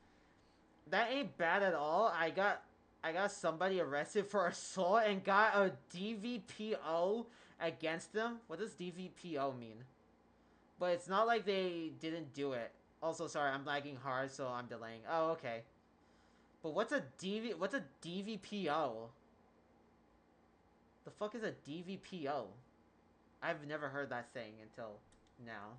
A lot of like inconsistencies with that version that like came out of the gate. So when MCC launched, their Halo 2 that they had used, or the version of the thing, was like dramatically incorrect compared to the original Halo 2, and then there's the anniversary graphics. So essentially, while over time Halo 2 did get fixed up quite a bit in MCC, they had to go and fix a lot of the issues that were the original Vista port issues that like weren't even considered when they decided to do the port in the first place. It's weird. Like, they double dipped in an issue that they could have easily avoided, but I digress. I just don't know why. Now, there's always a lot of criticism when it comes to Nintendo Switch as a console, mostly due to its like actual performance capabilities. Now, Nintendo Switch is old now. Like, it came out in 2017 and it's 2025 and we're finally getting word about the Switch 2. But with that being said, then obviously the Nintendo Switch doesn't have the same power capabilities as a computer or an Xbox Series X or something like that. But it is really impressive what the Switch can do. Like The Legend of Zelda Tears of the Kingdom, a great example of a modern game that still runs really well and is impressive, you know, for making the capabilities of the Switch be utilized to the best of its abilities. But sometimes other games make their way onto the Switch where it's a pretty big downgrade. It's not the best looking. Yeah, chat. Like I said, if you are thinking about getting, if you're thinking about getting a AAA game for a Nintendo Switch, don't do it. It's not worth it. There we go. But also, chat, if you guys have a Nintendo Switch 2, and if you play the AAA game on that, how are the graphics on there? Are they really good, or are they still the same as the Switch? Thing. And interestingly enough, Fortnite is probably the weirdest game on the Switch. Like, obviously Fortnite's a really popular game, but Fortnite on the Nintendo Switch, I want to say, is probably the worst way you could experience Fortnite in today's ecosystem. If you like watch performance plays of Fortnite, oh my gosh, look at that. Holy shit. That is so bad. or you just try Fortnite on Nintendo Switch, it's a pretty big downgrade. Visually speaking, it's not good. A lot of the character models take a really long time to load in. It's weird. The performance isn't the best. And it's interesting that we live in this era where mobile phones have gotten so powerful, especially through the Nintendo Switch's life. Yeah, you know what's crazy? Like, literally, like, chat, my phone, which is a Galaxy S26 FE, dude, this phone can run. Oh fuck! I just linked my wallpaper, but I'm glad. I don't think you guys saw that. But chat, my phone can run better graphics than the Nintendo Switch. Think about it. It's like a restraining order. Oh, okay. What the fuck? You got someone with a restraining order? You got someone with a restraining. I'm not gonna question it. Just interesting. This era where mobile phones have gotten so powerful, especially through the Nintendo Switch's life, where you'll probably have a better experience playing Fortnite on like an Android phone, or if you could figure out how to play it on, probably have era where mobile phones have gotten so powerful, especially through the Nintendo Switch's life, where you'll probably have a better experience playing Fortnite on like an Android phone, or if you could figure out how to play it on an iPhone, or even through the cloud, than you would actually playing on a Nintendo Switch. Now, I do think when the Switch 2 gets released, Fortnite will get a big upgrade and it'll look a lot better, but now I do think when the Switch 2 gets chat, for a second, I thought that was my computer, but no, it was the video. Released, Fortnite will get a big upgrade and it'll look a lot better, but I'm surprised that Fortnite has managed to survive on the Switch, barely, with the performance that it does have. Fortnite is Smart, what's the word, buddy? What's the word? What's the word, man? What's the word? How you doing, man? Welcome to the stream. Welcome to the stream. Hope you like, well, we're just reacting to some horrible port versions of games, so. But yo, what's the word, buddy? What's the word? The only game that this fits into. There's a lot of other games out there. A notable one, Overwatch 2. Like, imagine playing Overwatch 2 on a Nintendo Switch. It has to. Oh my gosh, chat. Overwatch 2, such a fucking disaster. Such a disaster. Be like the most insane experience that exists out there. Competitive FPS game that is like compressed down to be able to exists out there. Competitive FPS game that is look at it. This is what it looks like on the PS4. It's like, and this is the Switch, bro. Compressed down to be able to perform on a Nintendo Switch. It's an insane concept to begin with. There's a lot of other games that I was surprised had a Nintendo Switch release. The Outer Worlds is on the Switch, surprisingly. Why do they keep porting games for the Switch? That doesn't make any sense. Like, why do they do that? Why do they do that? Like, why do they do that? You can play the game, but when you start looking at the graphics side by side from like a PC version and look, this is the Nintendo Switch version, it's almost comically worse. I mean, I get they're trying to make it work. They're trying to just let you have the experience on the go. But it is interesting.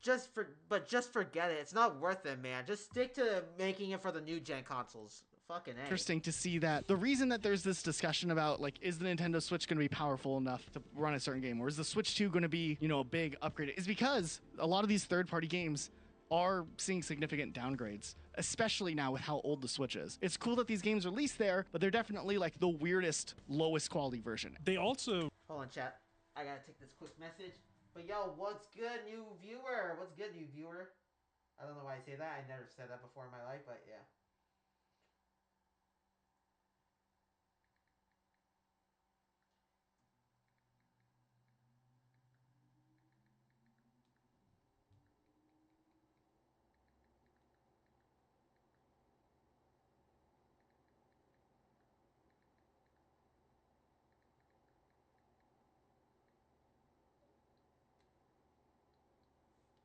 Alright. Anywho, back to the video. Back to the video. Oh my god, chat. Look at the difference. Look at the difference. Look at the difference. Wow. Release these games at full price That is just often, so right? sad. Like worse versions of old games even. Especially I was You know what's thinking crazy? I never played Assassin's Creed 3 on my PS5 yet, so... Assassin's Creed 3 had major performance issues, even though it's like an old game. Like when did Assassin's Creed 3 come out? Like early 2010s? Fuck. Almost, oh shit, 13 years ago, chat. And somehow the Switch port is like really bad. Like it can barely run at like 20 FPS consistently when you get to like the bigger environments, even though it's like 5 or more years older than the console itself. And then they're charging like a good price tag for that. Also, I just think it's wild that the Nintendo Switch has a version of Ark, like that survival game. That's another insane multiplayer game to be trying to play on your Nintendo Switch. I don't know. Maybe it's just me, but that's insane. Also, remember how years ago now, Genshin Impact, that mobile game, was announced. Genshin Impact.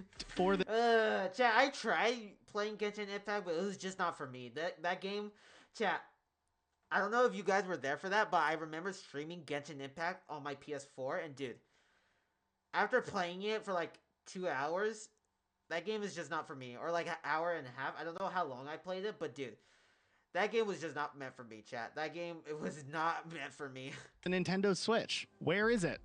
Still not here. We got the announcement trailer and literally nothing else ever again. And how many years has it been since then? Wait, did it import to the Switch? Oh. The announcement trailer and literally nothing else ever again. And how many years has it been since then? I looked it up. It was 5 years ago. They announced the Nintendo Switch port of Genshin Impact. Still not here. Still no word on it. No official cancellation. But Xbox eventually got it, and it wasn't even ever announced for the Xbox until way later. The main reason Genshin Impact never... to be honest, I'm glad it didn't come on the Switch, because again, it's not even gonna be any good. Came to Nintendo Switch is the fact that they didn't want to do the Fortnite Overwatch 2 route of having a substantially downgraded version from what you would get on like a mobile phone just to get the game to run, because it is a pretty expansive game. I mean, if you think about it, a Nintendo Switch is what, like $300? And a mobile phone usually costs $1,000. It makes sense why the technology is different. You're getting a console for $300. I mean, for my phone, I got it for like $300. So, yeah, for this phone specifically, because this one came out recently. So this came out recently, so it's like, it's still new, chat. It's not old, but dude, I got this phone for like $300. And if I wanted to buy this phone and have my old phone number on it, it would have been like $600. But if I wanted a new phone with a new number, this was like $300. So 300s. So not really that expensive. It's pretty much this phone is pretty much the same price as my Switch. If you think about it, a Nintendo Switch is what, like $300? And a mobile phone usually costs $1,000. It makes sense why the technology is different. You're getting a console for $300, but at the same time, psychologically, it's still weird that a console is, sometimes struggling to keep up with phones nowadays. It'll be interesting to see more games come, because I think more third-party developers are like down for the Switch. Like, we know Xbox has said that they want to bring Call of Duty to the Nintendo Switch. They're probably waiting until the next Switch comes out to do that. We don't want to have another, Black Ops 6 PS4 comes out to do that. We don't want to have another, Black Ops. Dude, that looks so bad. Yikes. Ops 6 PS4 debacle on their hands, I'm sure. But dude, imagine we had Black Ops 6 on the Switch. That would be insane, dude. Oh I would mean that. Dude, if they ported Black Ops 6 on the Switch, dude, that shit is gonna blow up. Rainbow Six Siege on the Switch, dude? Like literally. Like, chat, you play that game on the Switch, boom, an actual bomb. Dude, we can hope that we get maybe Siege Mobile on the Switch. I guess. Nah. Siege Mobile is never coming out. I don't believe it exists. I think the only reason they announced the little thing with the Joy-Cons, the mouse thing, is just strictly for Rainbow Six Siege players. You're right. Actually, it did. They're gonna a built-in simming. Built-in simming. That actually, I didn't think about it, but that's actually a good point. You have one controller as a mouse, and then the other one is like your walking stick and your aiming stick. What was the game I played like that? Crossfire X, dude. I remember that. You had the controller in one hand and your mouse in the other?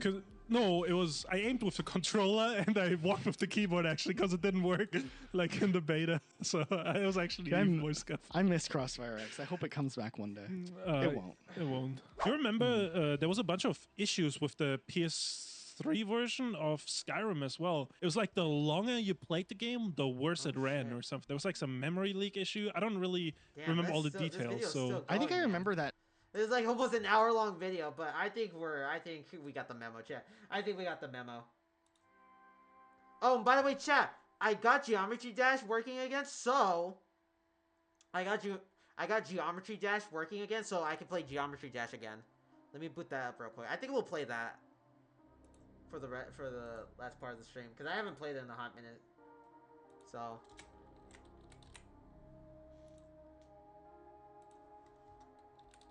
But yeah, I finally got Geometry Dash to work again.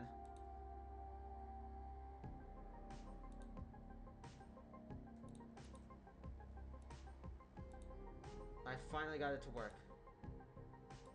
Alright.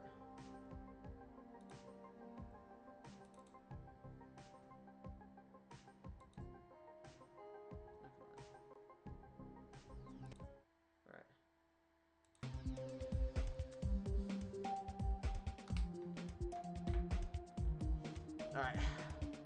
Let's run it! Let's run it, chat! Let's run it! It's been a while since I played this. I think I remember started some levels. I just want to find one with good music. There we go. This is the one I was playing.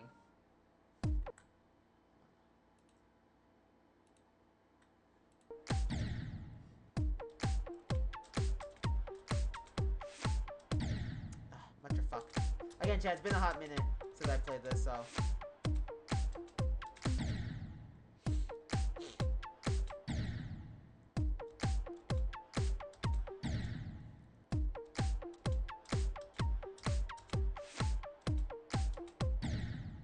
What the fuck?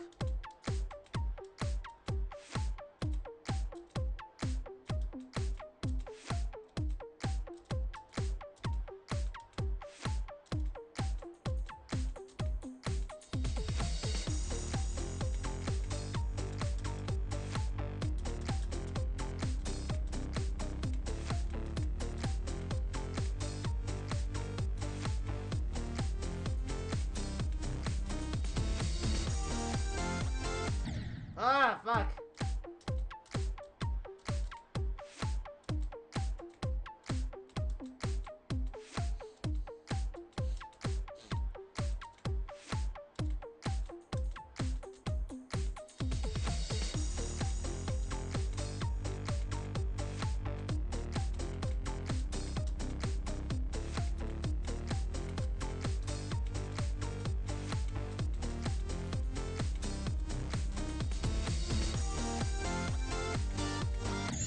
Fuck, 6-7.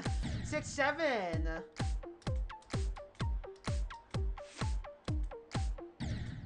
6-7.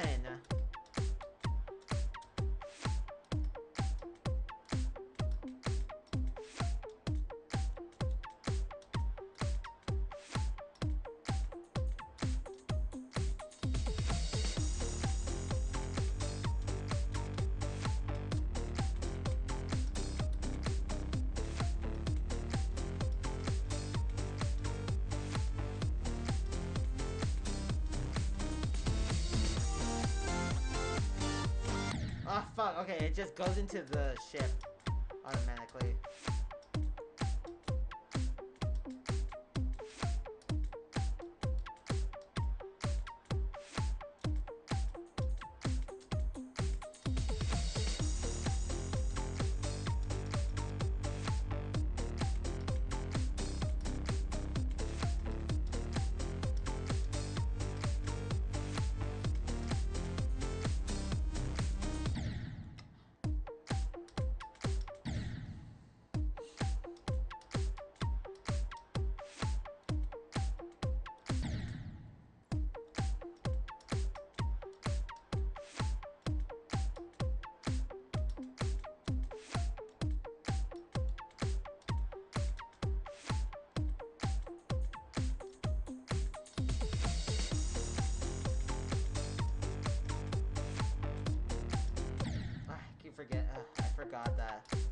Amazon opening.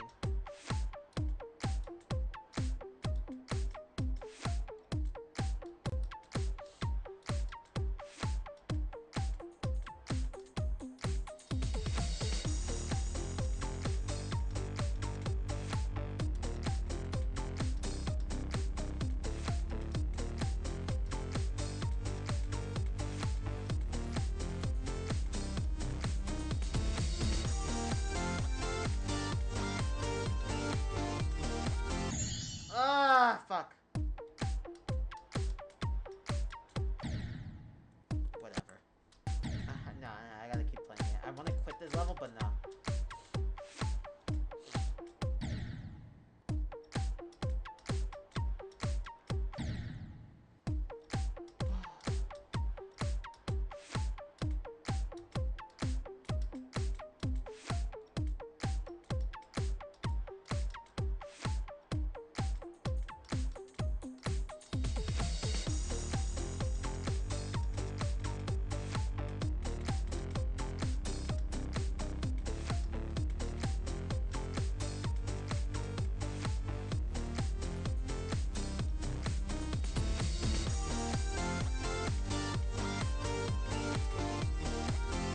Ah, fuck me.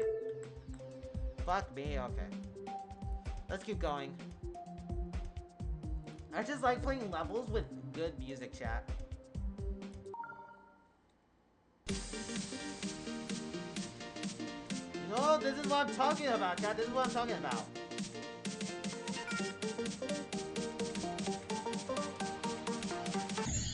See, this is what I'm talking about. Good music.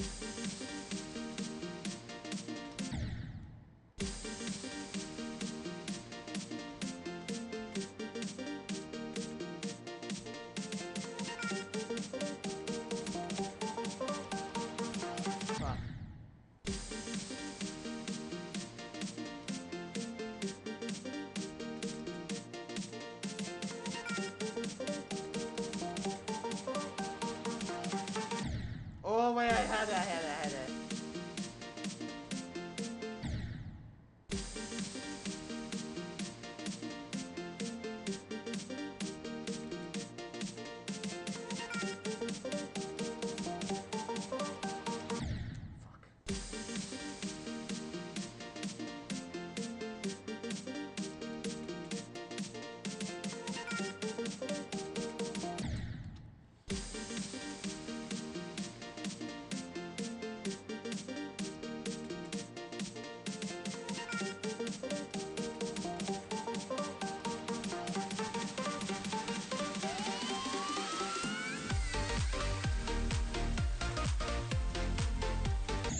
Fuck! I had it.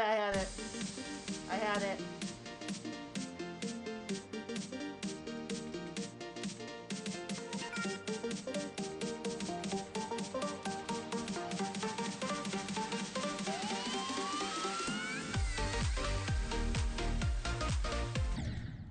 I just kept spamming it.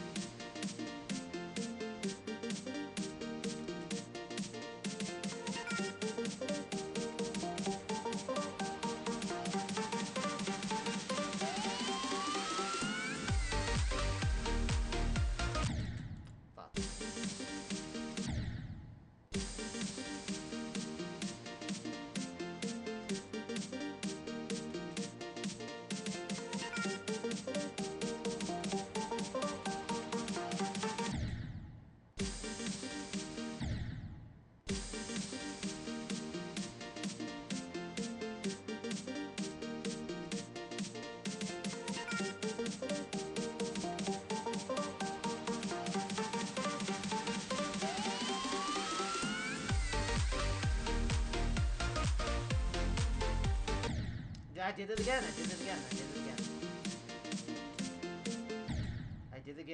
again.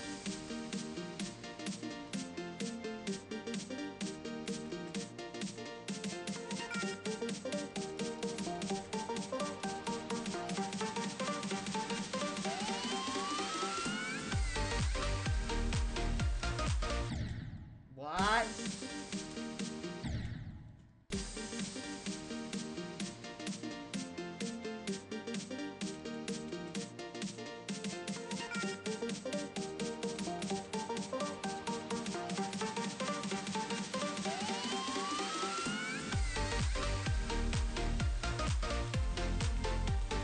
I did it again, bro. It's just don't jump, don't jump, don't jump.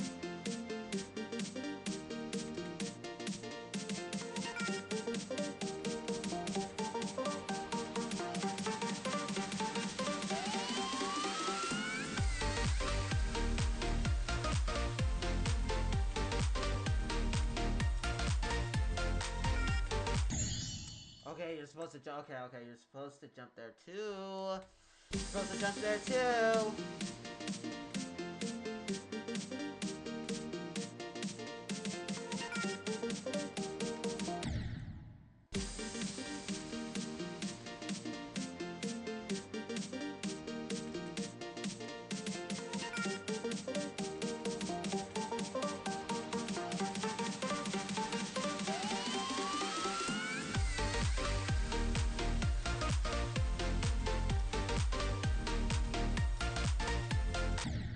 Fuck.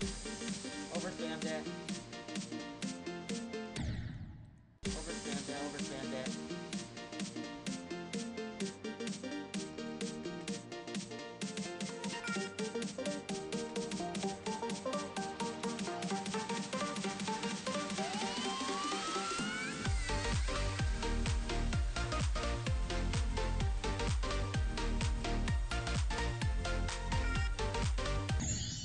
Oh my gosh, oh my gosh. Hey. Grab this one. This is an auto, which just gives me a fucking break. Bro,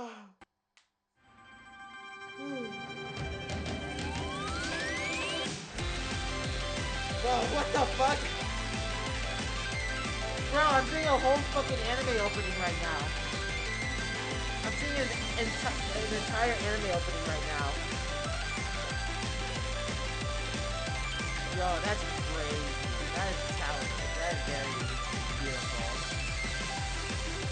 Dude, whoever made this is very talented, man. Dude, this is insane. Look at the art style for this. That is insane. Wow!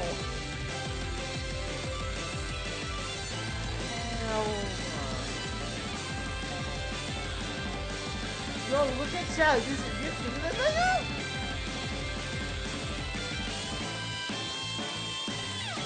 Yo.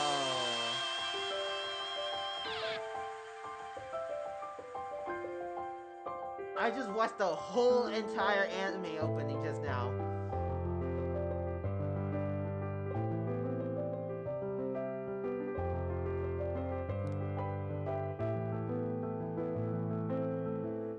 Damn, very talented.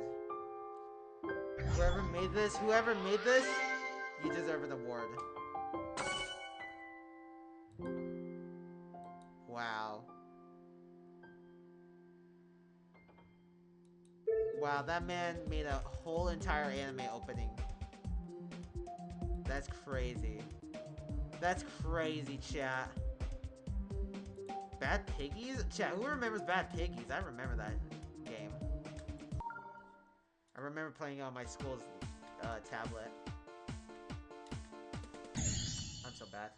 Again, I haven't played this in a hot minute.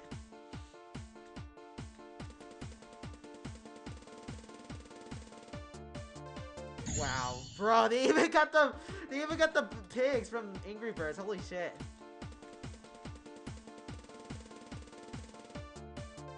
How do you even do that? Hold on.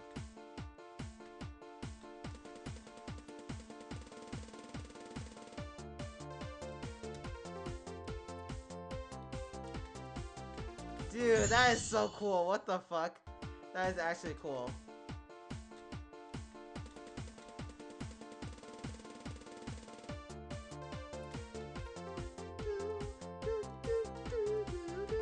Oh, fuck.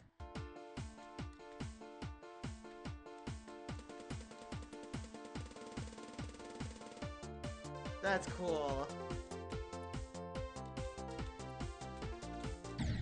How do you... Oh, I'm guessing you're not supposed to jump that?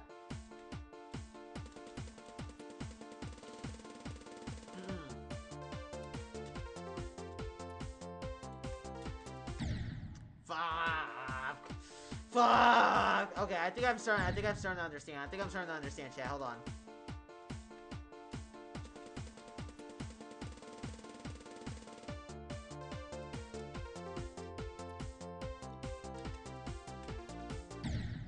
Oh, okay. So you're okay. So can't go on that.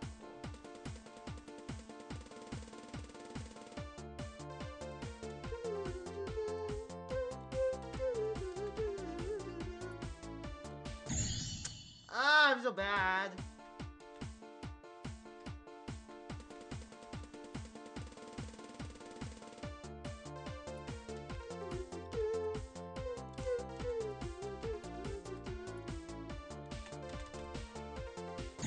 Fuck, I didn't even. Whatever. Whatever, chat, whatever. I'm bad anyway, so it doesn't fucking matter. It doesn't fucking matter, chat. It doesn't matter how hard I try. Let's try this one. Whoa! Hold on now.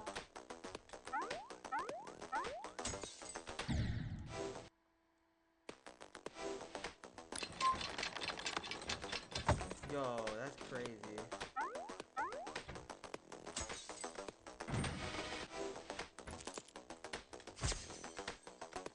You have to do it that fast?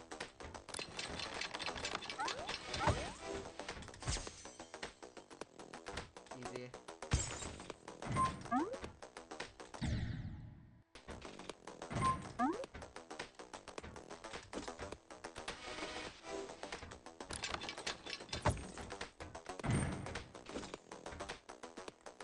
Oh, I have to do that. Okay, hold on. Hold on now.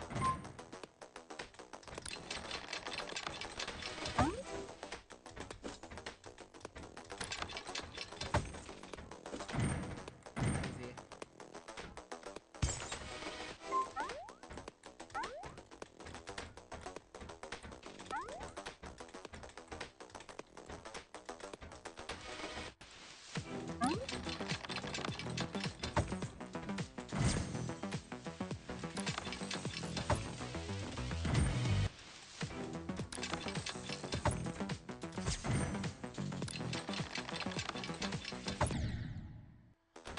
Really, sir? Okay, well this is just a walking simulator.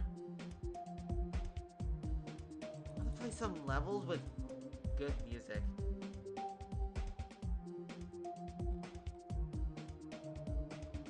Let's see this one.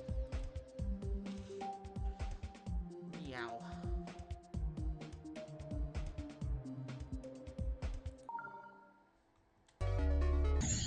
Well, good start.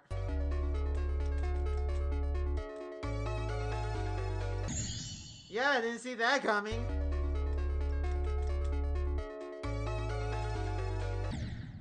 Didn't see that coming.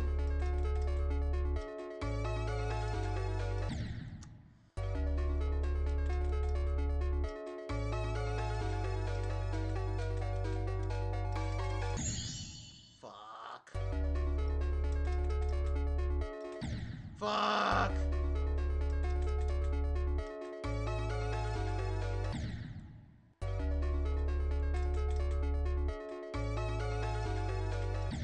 What?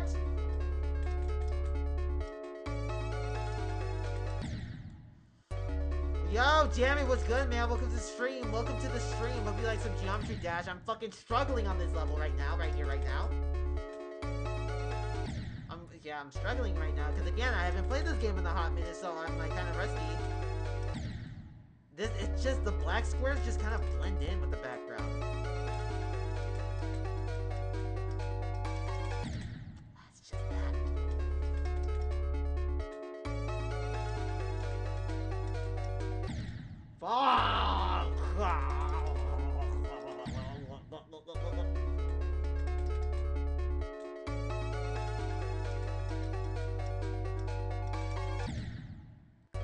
right there.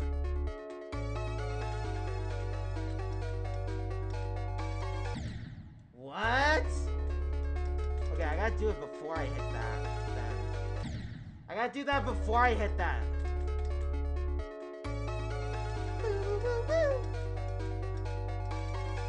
There we go. See? You see what I mean?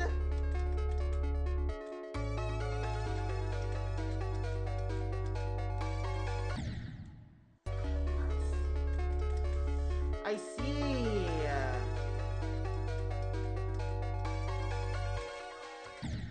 Okay, so I'm not supposed to jump there?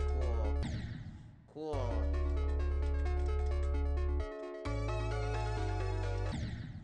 I'm actually retarded.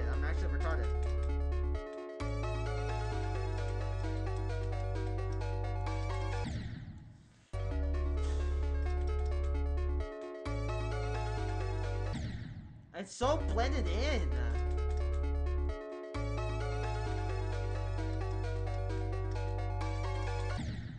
Okay, I'm slow. I'm actually slow.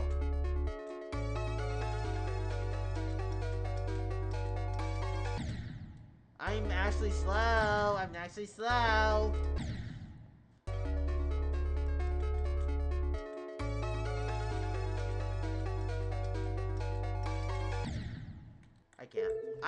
slow.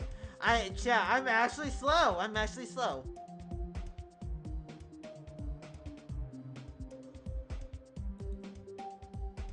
Let's do very ominous title, but cool. This one. Whoa. Oh wow, very majestic.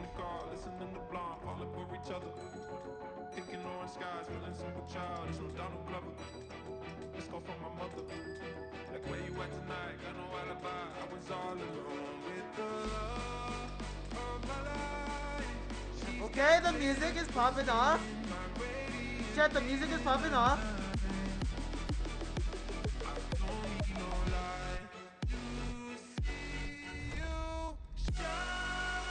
Bro, what?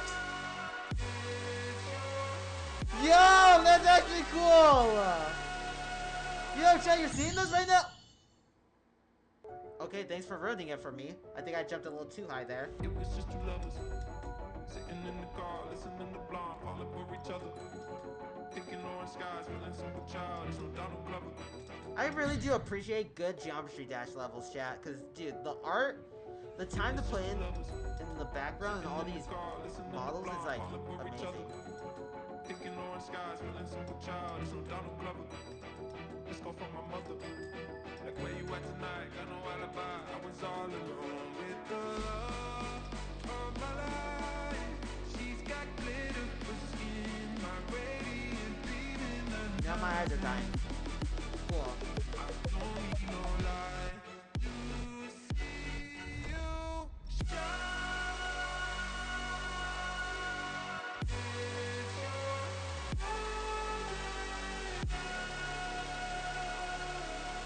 It did it again.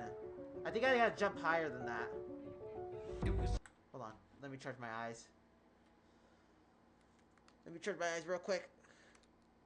That's cool. Just two lovers sitting in the car, listening to Blonde, all over each other. It was just two lovers sitting in the car, listening to Blonde, all over each other. Picking orange skies, feeling super childish from Donald Glover.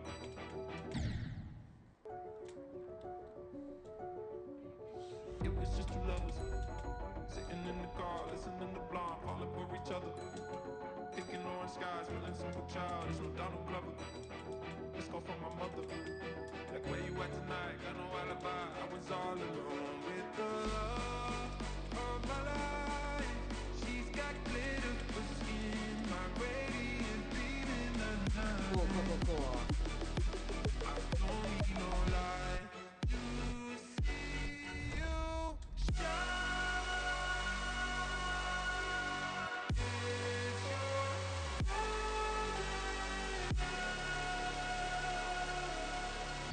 I did it too. Oh my god, I did it too high there. So I gotta be careful. Not, I can't go too high. I can't go too high then, chat. Picking orange skies, feeling super childish from Donald Glover. Let's go for my mother. Like, where you at tonight? Got no alibi. I was all alone with the love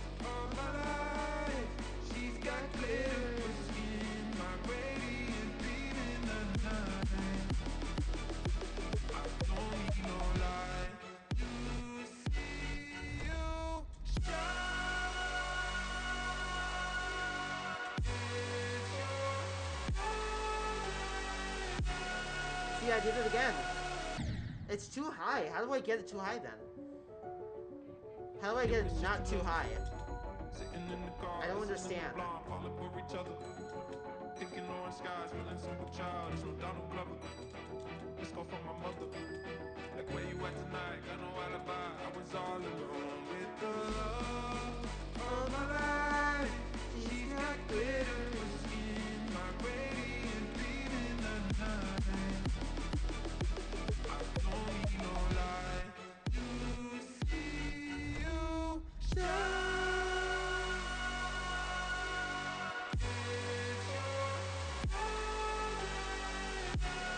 See, I did it again. 6, 7.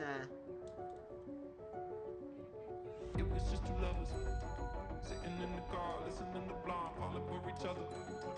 Picking orange skies, feeling simple child. It's no Donald Glover. Let's go for my mother. Like where you at tonight? Got no alibi. I was all alone with the love of my life. She's got glitter for skin, my radiant beam in the night.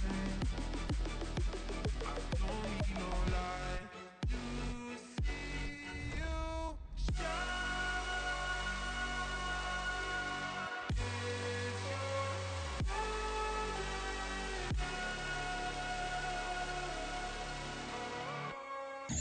Oh, I almost had it.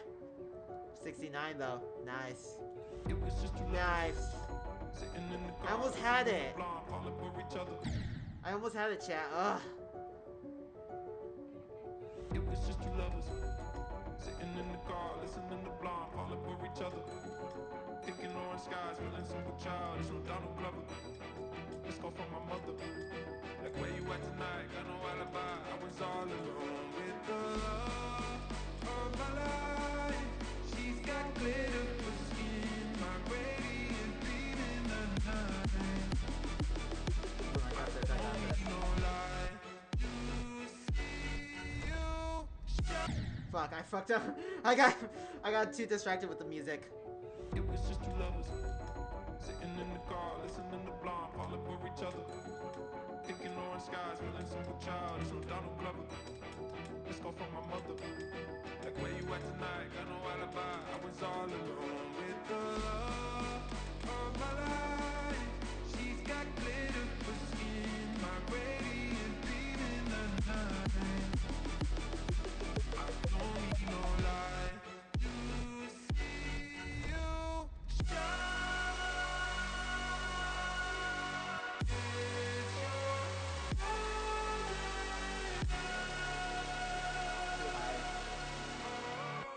Never mind.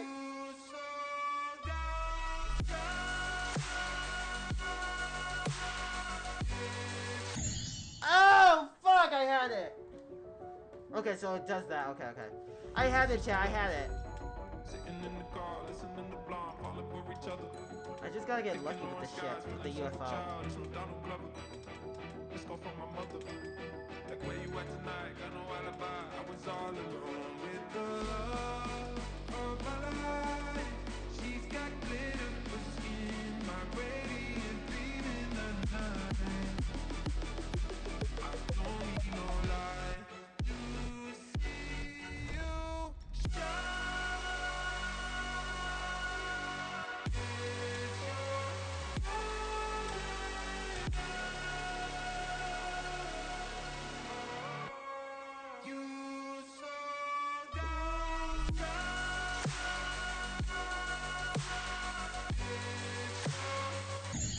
Okay. It was just two lovers sitting in the car, listening to Blonde falling for each other. Picking orange skies, feeling simple child. Yeah, Jamie, if you're still in the chat, how you doing, man? I hope you're having a good day so far. Where you at tonight? Got no alibi. I was all alone with the love. Fuck. It was just two lovers sitting in the car, listening to Blonde falling for each other. Picking orange skies, feeling simple child. It's no Donald Glover. Let's go for my mother. Like where you at tonight? Got no alibi. I was all alone with the love of my life. She's got glitter for skin, my radiant beam in the